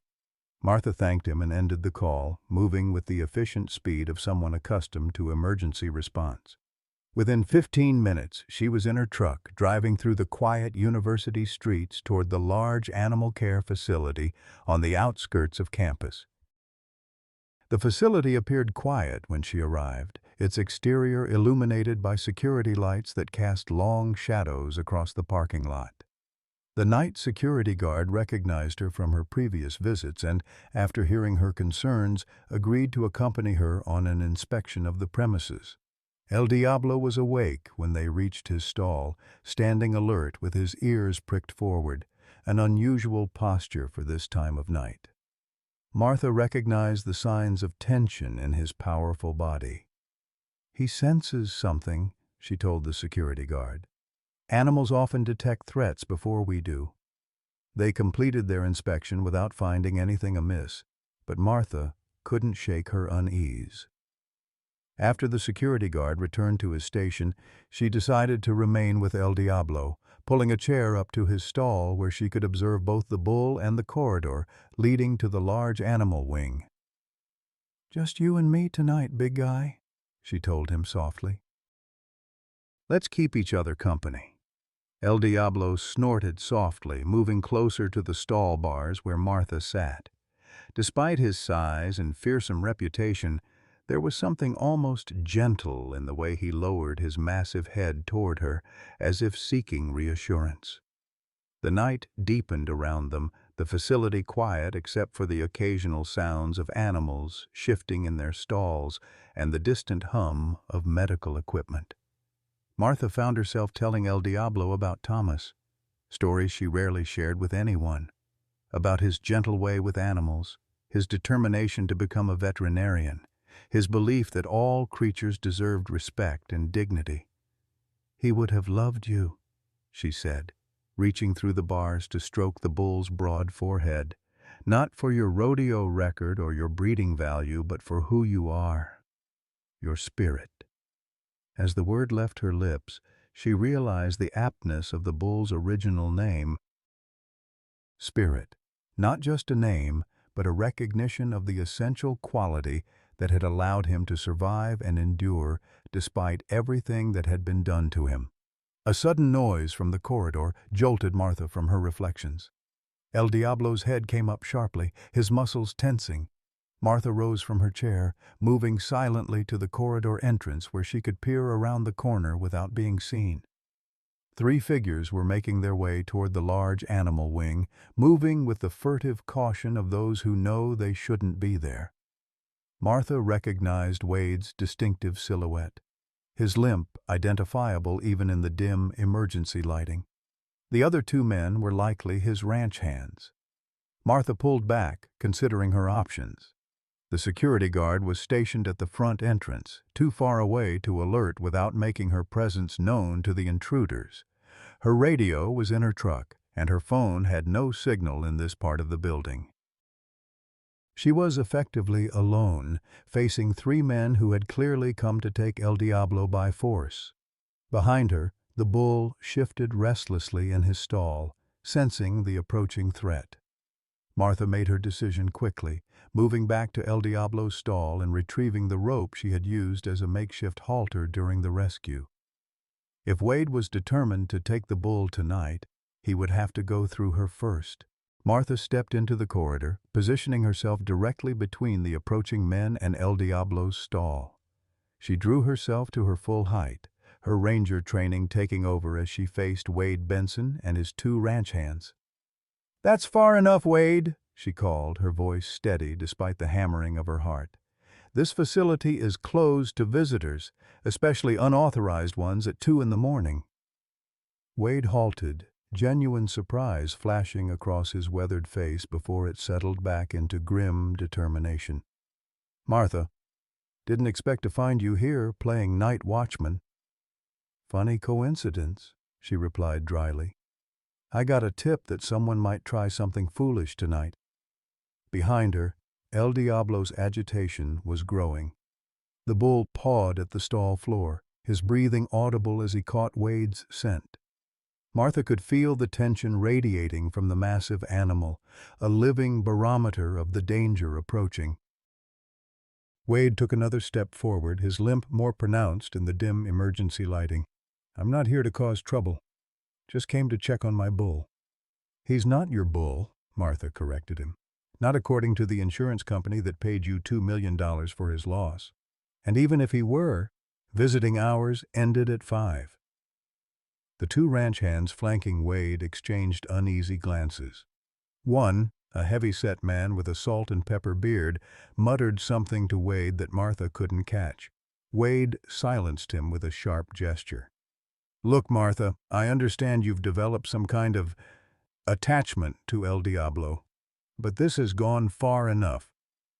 Wade's tone had shifted to something almost reasonable, which Martha found more alarming than his earlier aggression. "The courts will sort this out, and when they do, you'll have to accept that he's my property." "Then why not wait for the hearing?" Martha challenged. "Why sneak in here in the middle of the night?" Wade's expression hardened. "Because I've heard rumors about you trying to send him to some sanctuary. My attorney says once he's moved, it'll be twice as hard to recover him." He took another step forward. "I built my reputation with that bull. Everything I had, came from what we accomplished together. I'm not letting him go without a fight." Martha stood her ground, acutely aware of being outnumbered. "Wade, even if you manage to get past me and somehow transport a 2,000-pound injured bull out of a secure facility without anyone noticing, you'll be facing criminal charges for theft and violation of a court order." "Only if someone reports it," Wade replied, his implication clear.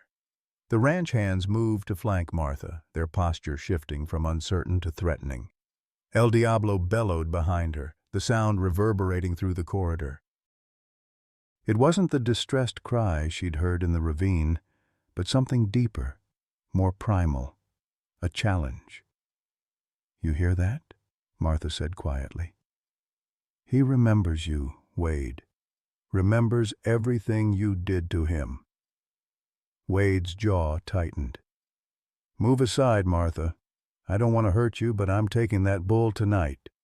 "No, you're not." The new voice came from behind Wade, causing all three men to spin around. Jake stood at the corridor entrance, Chief Ranger Patterson and 2 uniformed county deputies beside him. Relief flooded through Martha, but she maintained her vigilant stance. Wade's desperation made him unpredictable, and cornered men often made dangerous choices. "Jacob," Wade acknowledged his nephew, betrayal evident in his tone. "Should have known you'd be behind this."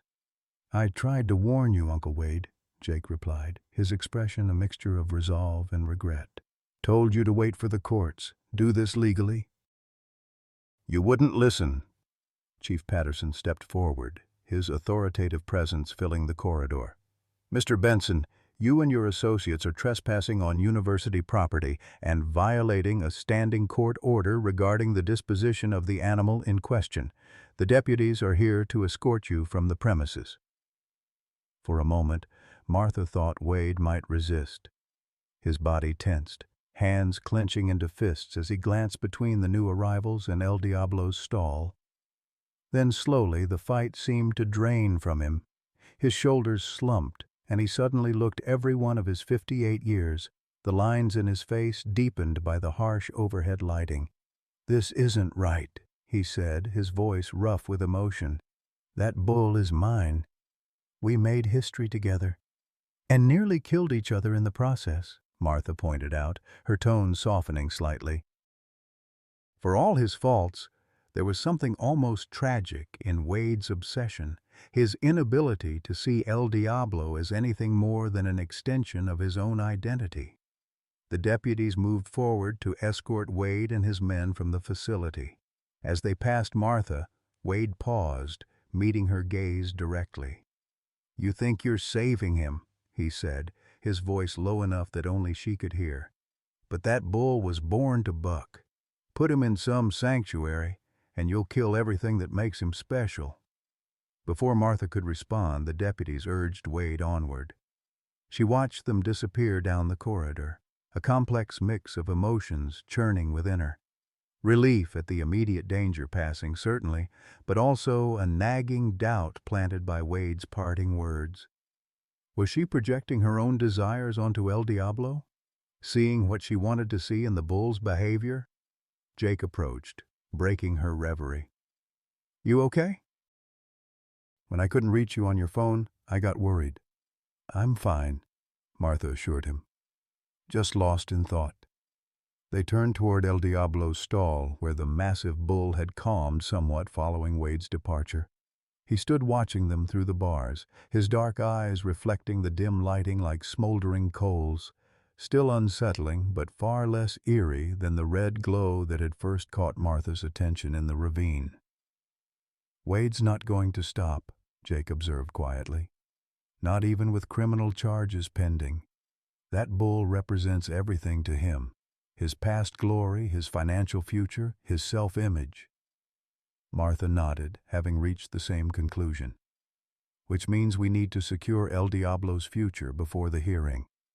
I'm going to call Sarah Kingsley at Horizon Ranch first thing in the morning. If she can get here before Tuesday, maybe seeing El Diablo's reaction to her will strengthen our case." The rest of the night passed without incident. Chief Patterson arranged for a deputy to remain at the facility until morning, and Jake insisted on staying with Martha in the large animal wing. They took turns dozing in uncomfortable chairs while keeping watch over El Diablo, whose periodically restless movements suggested the night's events had disturbed him more than they initially realized. As dawn broke, Dr. Chen arrived for her morning rounds and was alarmed to learn of the night's confrontation. "This is exactly what I was afraid of," she confessed after examining El Diablo. "His physical readings show elevated stress levels again. The wound on his leg is showing signs of inflammation, likely from his agitation during the night." "Is it serious?" Martha asked, concern evident in her voice. "Not yet," Dr. Chen replied. "But recovery isn't just about physical healing. His psychological state directly impacts his physical well-being. Another incident like last night could seriously compromise his progress." Martha shared her plan to contact Horizon Ranch, which Dr. Chen supported enthusiastically. "From a medical perspective, I can testify that remaining here indefinitely isn't in his best interest. He needs a more natural environment, preferably with other cattle for social interaction." By mid-morning, Martha had reached Sarah Kingsley, who agreed to drive to the facility immediately. "I'll bring our documentation showing Spirit's early years at the ranch," Sarah promised over the phone, "and photos of him before Wade purchased him. If it's really him, I can hardly believe he's alive after all this time."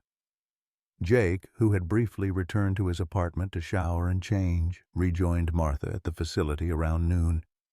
"I've been thinking about Wade's claim," he said, as they shared a quick lunch in the facility's small break room. "His legal position isn't as strong as he believes." "How so?" Martha asked. "The insurance payout creates a legal conundrum. Wade can't simultaneously claim El Diablo died in the fire and that he still owns him. If he admits the bull survived, he's essentially confessing to insurance fraud." Martha considered this.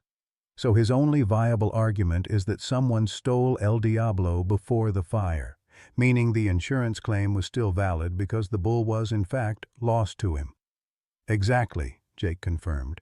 "But that's a tough sell without evidence, and it still doesn't give him automatic rights to reclaim El Diablo now." Their strategic discussion was interrupted by the arrival of Sarah Kingsley, a tall, silver-haired woman in her 60s whose weathered face and practical clothing spoke of a lifetime working with large animals. She greeted Martha with a firm handshake and wasted no time on pleasantries. "Where is he?" "Where's Spirit?" Martha led her to the large animal wing, explaining El Diablo's condition and the events of the past week as they walked. Sarah listened intently, her expression growing increasingly troubled. "Wade Benson," she muttered, shaking her head.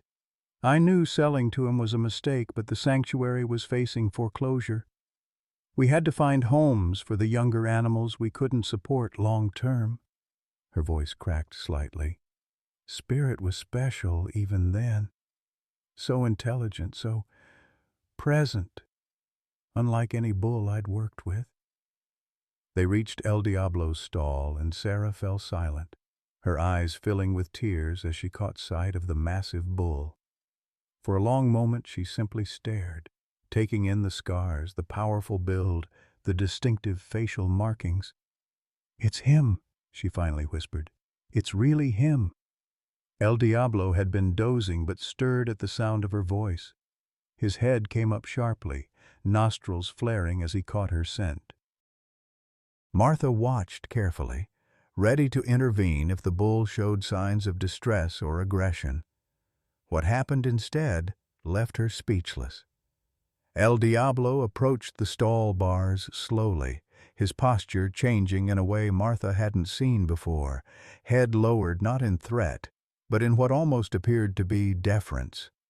A soft, rumbling sound emerged from his massive chest, not a bellow or a grunt, but something closer to a purr if such a sound were possible from a creature his size. "Oh, my sweet boy," Sarah murmured, reaching through the bars without hesitation. "You remember, don't you? You remember Horizon." The bull pressed his broad forehead against her outstretched hand, a gesture so gentle it seemed impossible from an animal with his fearsome reputation. Sarah's other hand moved to scratch beneath his chin in what was clearly a familiar ritual between them. "He was just 3 when Wade took him," Sarah explained, her voice thick with emotion. "Still young enough that we thought he could adjust to a new home. We had no idea Wade would put him in the rodeo circuit. Spirit was never trained for that. He was raised in a natural herd setting with minimal human handling except for necessary care." Martha watched the interaction with growing amazement. El Diablo, Spirit, was displaying a level of trust and affection she'd glimpsed only fleetingly in their own interactions. With Sarah it was immediate and unambiguous, as if the intervening years of rodeo performances, abuse, and wilderness survival had momentarily fallen away. "This changes everything," Dr. Chen said quietly, having joined them to observe the reunion. "From a veterinary perspective, I can now definitively state that the animal's best interest lies in placement with Miss Kingsley. This level of positive response is remarkable, especially given his recent trauma." They spent the next hour discussing logistics. Sarah explained that Horizon Ranch now operated as a registered nonprofit sanctuary with sufficient funding from donations to provide lifetime care for Spirit. She had brought documentation establishing the sanctuary's credentials, their specialized experience with traumatized livestock, and crucially, proof of Spirit's original residence at Horizon before his sale to Wade. "We never registered him as a rodeo bull," Sarah explained. "In our records, he's simply Spirit, a Brahman bull in our permanent care program who was temporarily relocated due to financial constraints." This created a competing paper trail to Wade's claims. While Wade had registration documents listing El Diablo as a rodeo bull, Sarah had earlier records establishing the animal's identity and original placement at the sanctuary. Combined with the insurance payout that legally transferred Wade's ownership interest, it formed the foundation of a compelling case for Spirit's return to Horizon. Martha arranged for the facility's legal counsel to meet with them that afternoon. By evening, they had prepared the necessary filings for Tuesday's hearing, including affidavits from Dr. Chen regarding Spirit's medical needs and Martha's official report on the rescue and subsequent events. As visiting hours ended, Martha found herself once again alone with Spirit, Sarah having departed to secure accommodations until the hearing. The bull seemed more settled than she had seen him since the rescue, his posture more relaxed, his eyes clearer. "You recognized her," Martha said softly, stroking his massive neck through the stall bars. "After all these years, you remembered someone who was kind to you." Spirit rumbled softly in response, his great head dipping toward her in what she had come to recognize as a gesture of trust. Martha felt a bittersweet pang, realizing that her time with the bull was likely coming to an end. If the hearing went as they hoped, Spirit would soon be transported to Horizon Ranch to begin his new life, a life that wouldn't include her. "It's for the best," she told him, addressing her own emotions as much as the bull. "You deserve peace after everything you've been through." The next day, Monday, brought an unexpected development. Martha arrived at the facility to find Jake waiting for her, his expression a mixture of excitement and disbelief. "Wade's dropping his claim," he announced without preamble. His lawyer just filed the paperwork withdrawing his objection to El Diablo's Spirit's transfer to Horizon Ranch.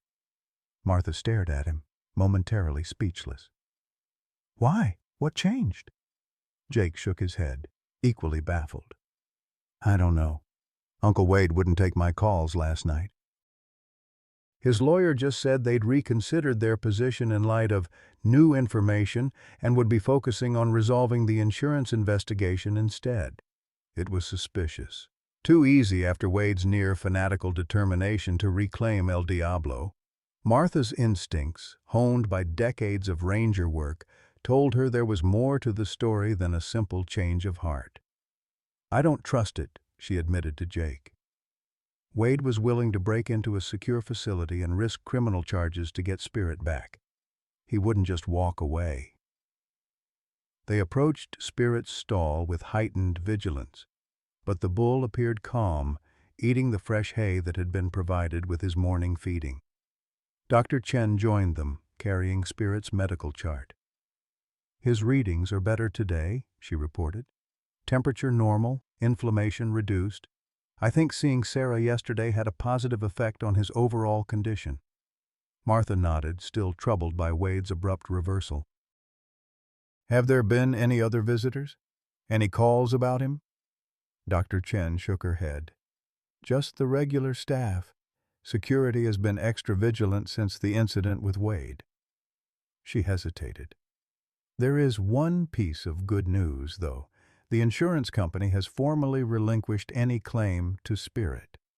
Their investigation is proceeding against Wade, but they've determined that their interest is better served by positive publicity from supporting his transfer to a sanctuary."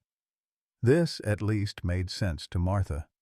Insurance companies were ultimately concerned with their bottom line, and the potential recovery value of an injured bull was minimal compared to the positive public relations of supporting an animal welfare outcome. With both Wade and the insurance company withdrawing their claims, the legal obstacles to Spirit's transfer had effectively disappeared. Sarah Kingsley, upon being informed of these developments, immediately began arranging transport to Horizon Ranch, which could potentially happen as soon as the following day if Dr. Chen cleared Spirit medically. Everything was falling into place with suspicious ease. That evening, Martha insisted on staying at the facility overnight again, despite reassurances from security that they had implemented enhanced protocols. Jake offered to join her, but she encouraged him to get proper rest before the potentially challenging transport process tomorrow. "I'll be fine," she assured him, "just being overcautious." Alone with Spirit in the quiet facility, Martha found herself confessing her concerns to the bull. "It's too easy," she told him, sitting beside his stall as she had that first night. Wade doesn't give up, especially not when his pride is involved. Spirit listened with that same uncanny attentiveness, his dark eyes fixed on her face.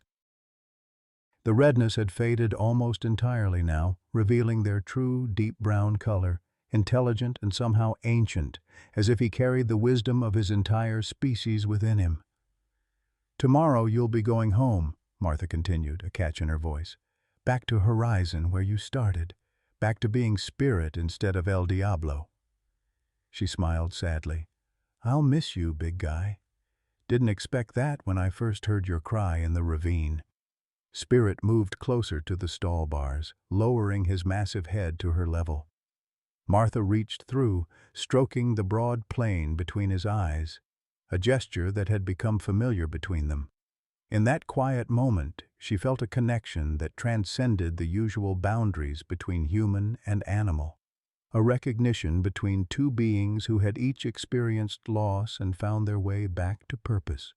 "Thank you," she whispered, "for reminding me why this work matters."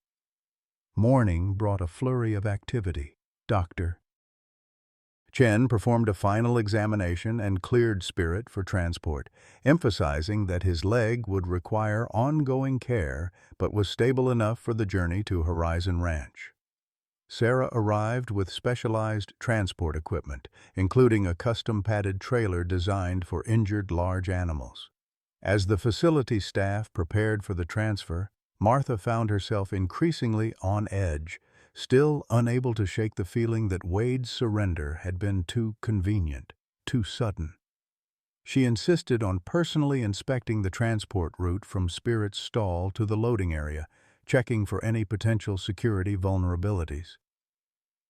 "You're expecting trouble," Jake observed, joining her as she examined the facility's rear loading dock. "Wade's obsessed with this bull," Martha replied. "People don't just let go of obsessions overnight." Jake couldn't argue with her assessment, especially after witnessing his uncle's behavior firsthand. Together, they established a security protocol for the transfer, coordinating with facility staff and the two rangers Chief Patterson had assigned to assist with the transport. By mid-morning, everything was in place.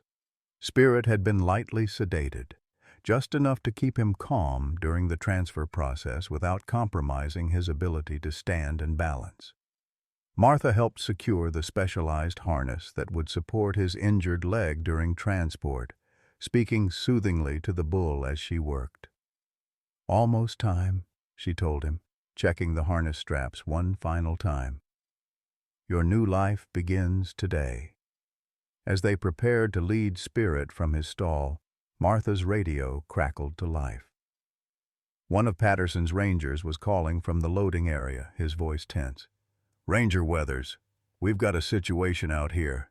Wade Benson just pulled up with what looks like a court order. He's demanding to speak with you immediately."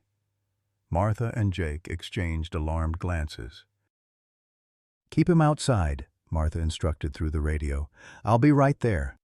To Dr. Chen and Sarah, she said, "Delay moving Spirit until I sort this out. Jake, stay with them." Martha made her way quickly to the loading area, her mind racing through possible scenarios. Had Wade found a legal loophole, bribed an official, or was this simply a delaying tactic? She pushed through the double doors to the loading dock and found Wade standing beside a black pickup truck, a document clutched in his hand.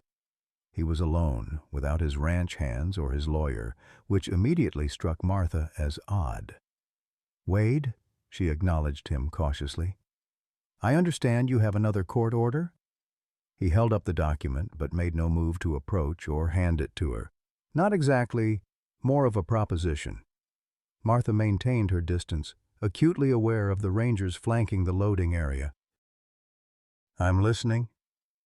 "I know when I'm beaten, Martha," Wade said, his voice lacking its usual aggressive edge. "The insurance company's throwing me to the wolves. My own nephew testified against me. The evidence is pretty damning."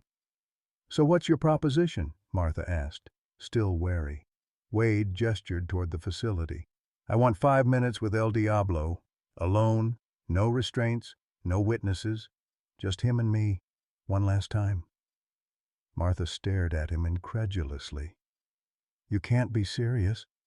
After everything that's happened, you expect me to leave you alone with him? 5 minutes, Wade repeated. In exchange, I sign this. He held up the document again. It's a legal release relinquishing any and all claims to El Diablo, plus an affidavit admitting to the insurance fraud. Makes your case airtight, saves everyone a lot of time and money in court. Martha studied him, trying to decipher his true intentions. The offer made no logical sense. Wade was essentially offering to confess to a felony in exchange for a brief, unsupervised visit with a bull that had nearly killed him years ago. Why? She asked finally. Why would you confess to fraud just for 5 minutes? Something shifted in Wade's weathered face, a flicker of what might have been genuine emotion breaking through his hardened exterior. Because some things matter more than jail time or money. He paused. That bull and I, we have history. I need to finish it my way. And suddenly, Martha understood. Wade's obsession with El Diablo had never been purely about money or pride. It was about completion, about resolving the unfinished business between predator and prey, rider and bull. In Wade's mind, their story had been interrupted by the fire, by El Diablo's escape, by these years of separation. He wanted closure, even if it came at the cost of his freedom.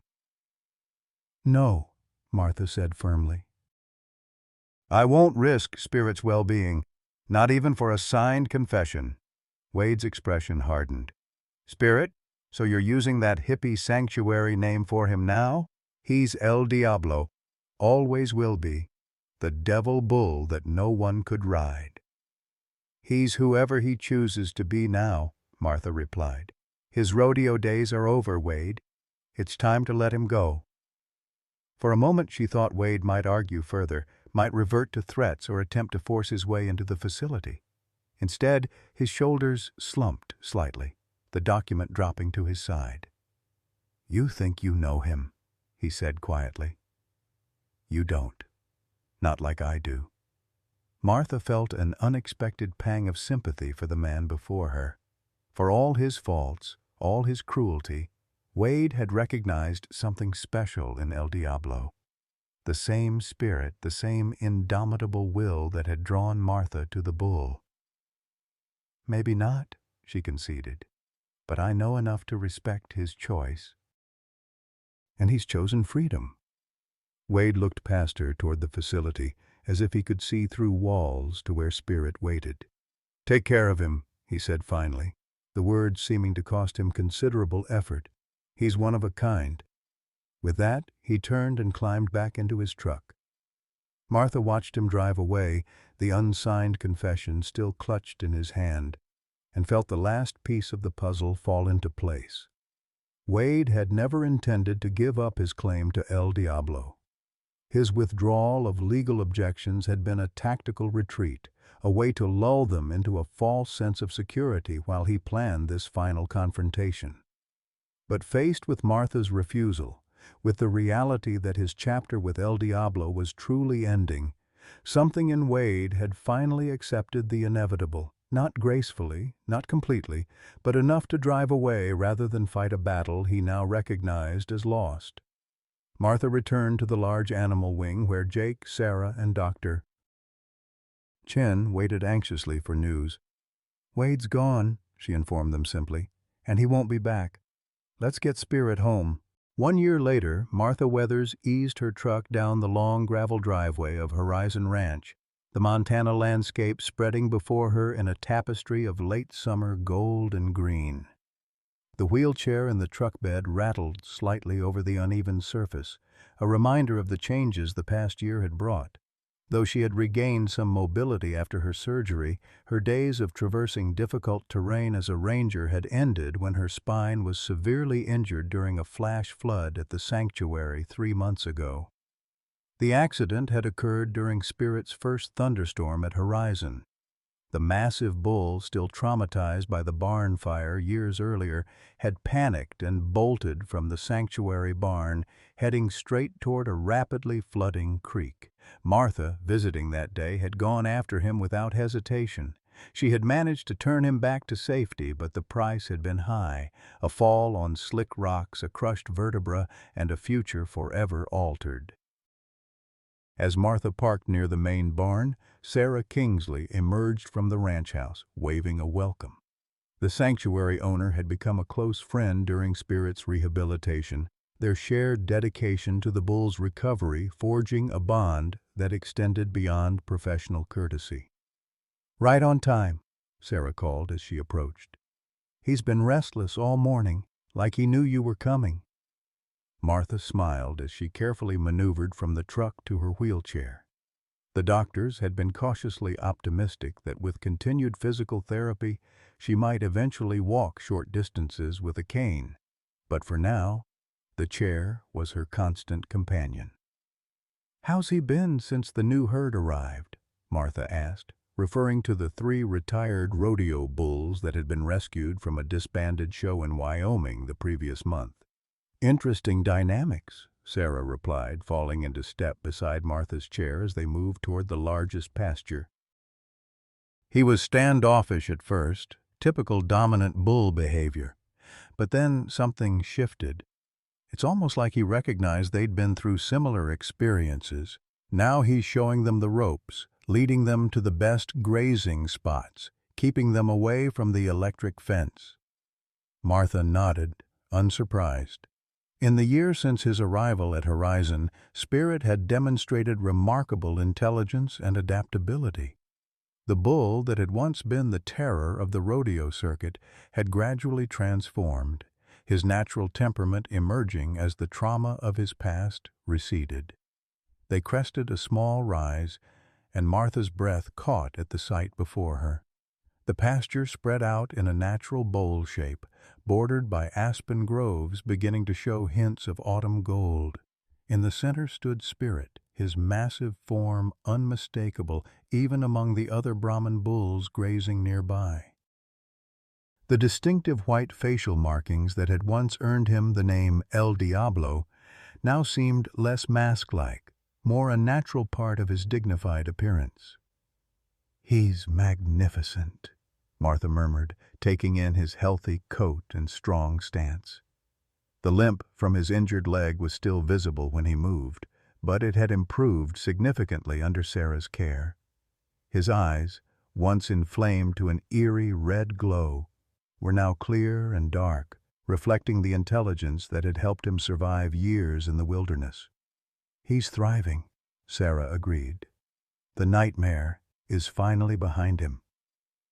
As if sensing their presence, Spirit raised his massive head, gaze fixing on Martha's wheelchair. For a moment he stood motionless, then began moving toward them with purposeful strides. Sarah automatically moved to open the gate separating the pasture from the access path, a routine they had established during Martha's monthly visits. "I'll give you two some privacy," Sarah said with a smile, stepping back as Spirit approached. "Jake called, by the way. He'll be here around noon with the school group." Martha nodded, her focus already on the bull making his way toward her. Jake had taken her injury particularly hard, feeling somehow responsible even though he had been miles away when it happened. In the months since, he had channeled his guilt into action, establishing an educational program that brought local school children to learn about animal welfare at Horizon Ranch. It had been healing for him, and for Martha as well, to see something positive emerge from her sacrifice.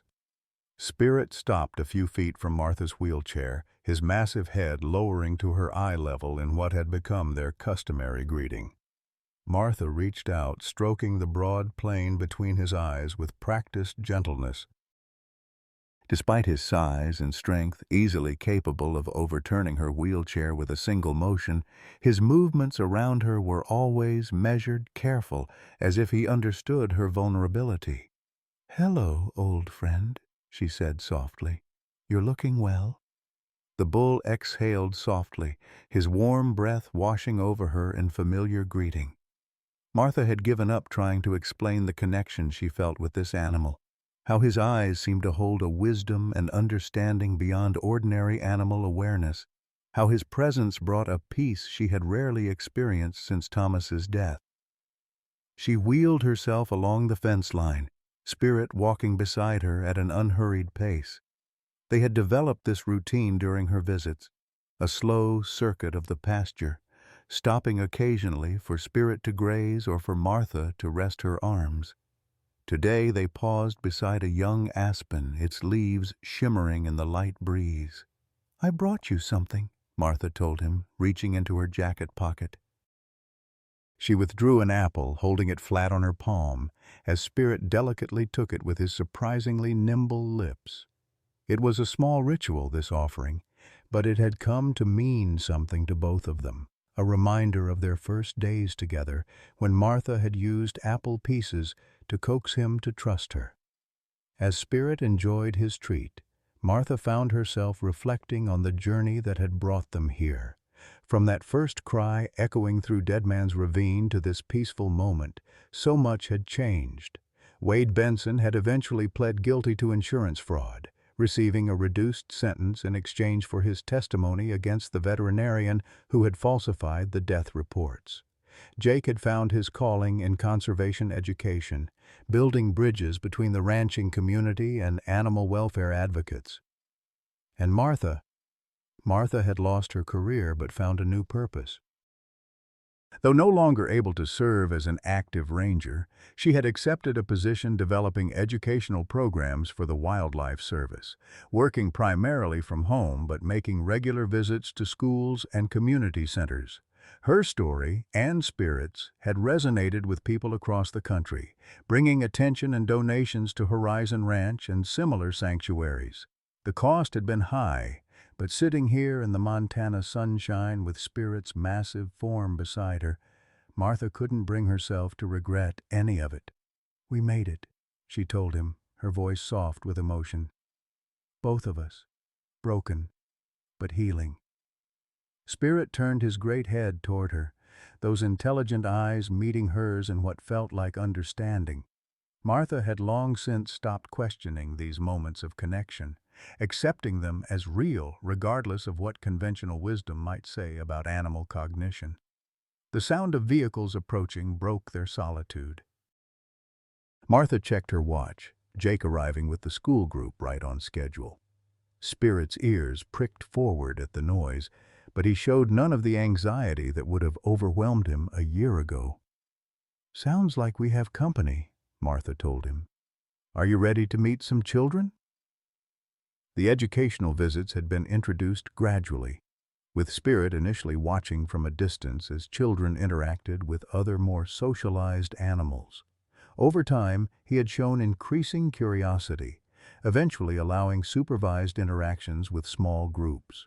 Jake had developed a presentation around Spirit's story, using it to teach children about animal welfare, conservation, and respect for wildlife. Martha wheeled herself back toward the ranch buildings, Spirit following at his own pace. As they approached, she could see the school bus disgorging its cargo of excited elementary students, with Jake directing them toward the gathering area.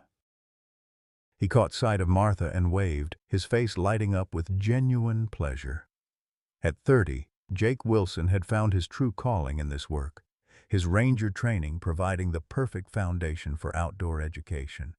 He had grown in confidence over the past year, the shadow of his uncle's influence receding as he established his own identity and purpose. Martha felt a surge of pride watching him organize the children with easy authority. Spirit had stopped at the pasture gate, watching the activity with alert interest but making no move to approach the unfamiliar visitors. This, too, was part of their routine. He would observe from a safe distance until Martha signaled that it was time for his part of the presentation. "Martha!" Jake called, making his way toward her as the children settled onto hay bales arranged in a semicircle. "Great to see you. How was the drive from Helena?" "Peaceful," she replied, accepting his quick hug. "How are things at Eagle Creek?" Jake had maintained his ranger position at Eagle Creek Wilderness, balancing it with his educational work at Horizon Ranch. Busy. Fire season's been rough this year. Patterson sends his regards, says to tell you the new educational materials are a hit with visitors. Their conversation was interrupted by Sarah, who approached with a woman Martha didn't recognize, middle-aged, professionally dressed, with a camera hanging around her neck. "Martha, this is Eleanor Raymond from National Geographic," Sarah introduced them. "She's doing a feature on animal sanctuaries and rehabilitation. Eleanor, this is Martha Weathers, the ranger who rescued Spirit." The photographer extended her hand with a warm smile. "An honor to meet you, Ms. Weathers. Your story, and Spirit's, is exactly what we're looking to highlight in our conservation issue." Martha accepted the handshake, surprised but pleased. "I'm happy to help, though Spirit is the real star here. That's what makes it such a compelling narrative," Eleanor explained. "The relationship between you two, the parallel journeys of recovery. Would you mind if I photographed you together during today's presentation?" Martha glanced toward Spirit, who was still watching from the pasture gate. "As long as we respect his boundaries. He decides how close he wants to be to the camera, not the other way around." Eleanor nodded approvingly. "Absolutely. That's exactly the approach we want to demonstrate in the article." The presentation proceeded as planned, with Jake introducing the children to the concept of animal sanctuaries and the stories of various rescued animals at Horizon. Martha joined in when appropriate, answering questions about wildlife conservation and her experiences as a ranger. Throughout, Spirit remained at the pasture gate, observing with that same calm attentiveness.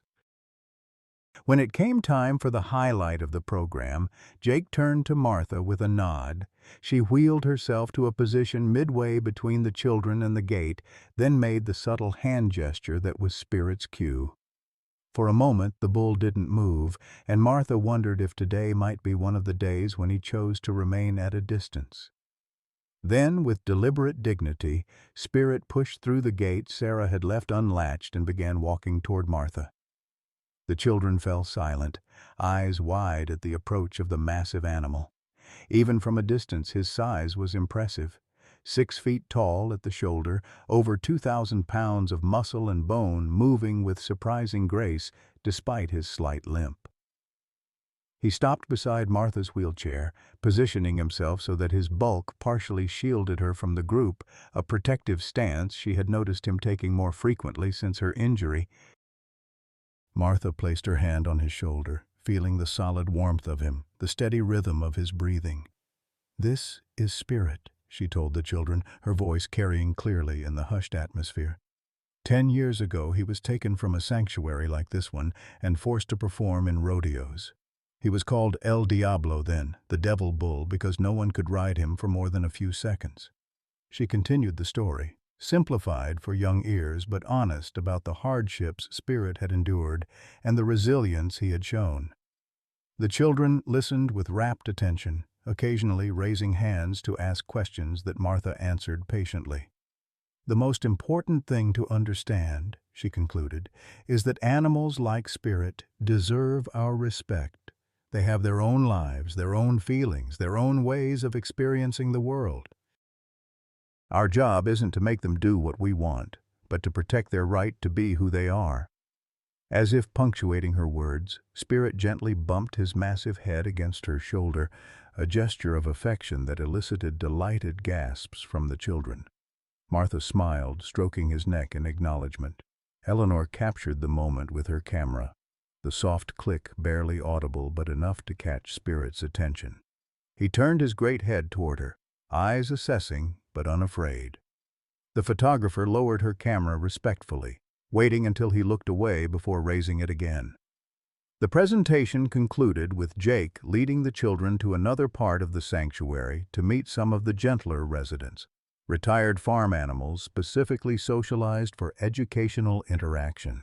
Martha remained with Spirit, grateful for Eleanor's understanding as the photographer worked quietly around them, capturing their relationship without intrusion. "He's remarkable," Eleanor commented during a pause in her work. "I've photographed bulls before, but never one with such presence."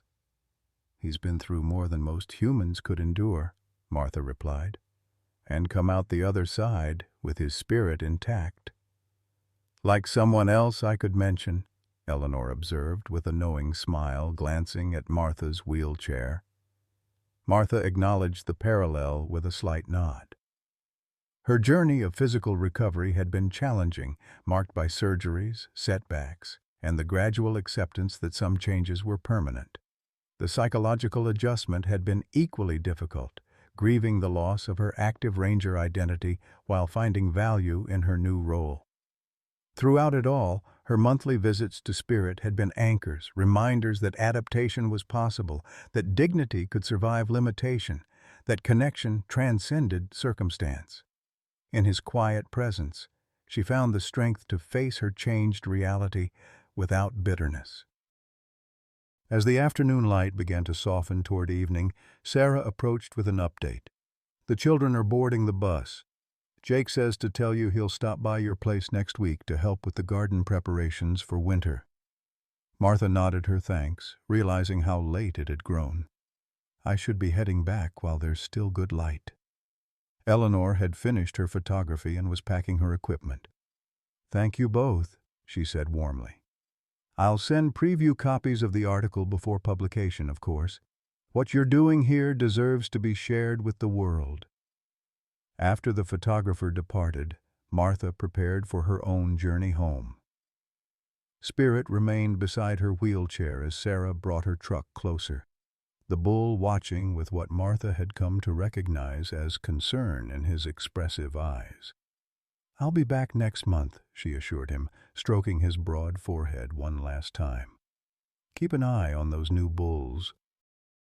Show them how it's done." As Sarah helped her into the truck, Martha took a final look at Spirit standing in the golden evening light. He would return to his herd soon, resume his place in the natural order of the sanctuary. But for now, he watched her. The ranger who had heard his cry in the darkness, who had recognized his worth beyond his use to humans, who had risked everything to give him a second chance at freedom. Martha started her truck, waving a final goodbye to Sarah and to Spirit. As she drove down the gravel driveway, she glanced in her rearview mirror to see the bull still standing at the gate, his powerful silhouette etched against the setting sun. Their parallel journeys continued. Different paths now, but forever connected by that moment in Dead Man's Ravine when their broken lives had intersected and in saving each other, found a way forward. The road ahead wound through the Montana landscape, carrying Martha back toward her small cabin on the edge of Eagle Creek Wilderness. Tomorrow would bring new challenges, new adaptations to her changed circumstances. But tonight, as the first stars appeared in the darkening sky, she carried with her the peace that came from knowing some connections transcended understanding, like the bond between a wounded ranger and a bull with eyes that once glowed red in the darkness, two spirits who had recognized in each other the unbreakable will to survive, to heal, and ultimately, to thrive. In this story of Martha and Spirit, we're reminded that life's second chapters can be our most meaningful. Like Martha, many of us face unexpected turns, careers ending, health challenges arising, loved ones lost. But within these challenges lie opportunities for new connections that transcend our understanding. Martha found purpose beyond her ranger uniform, just as Spirit discovered peace beyond his painful past. Their journey mirrors what many of us experience in our 50s and 60s. The courage to reinvent ourselves when life demands it, the wisdom to recognize that our value isn't tied to what we do but who we are, and the discovery that our deepest healing often comes through helping others heal. Whether you're facing retirement, health concerns, or simply wondering about your next chapter, remember Martha's words, broken but healing. What unexpected connection has brought meaning to your life after a difficult transition?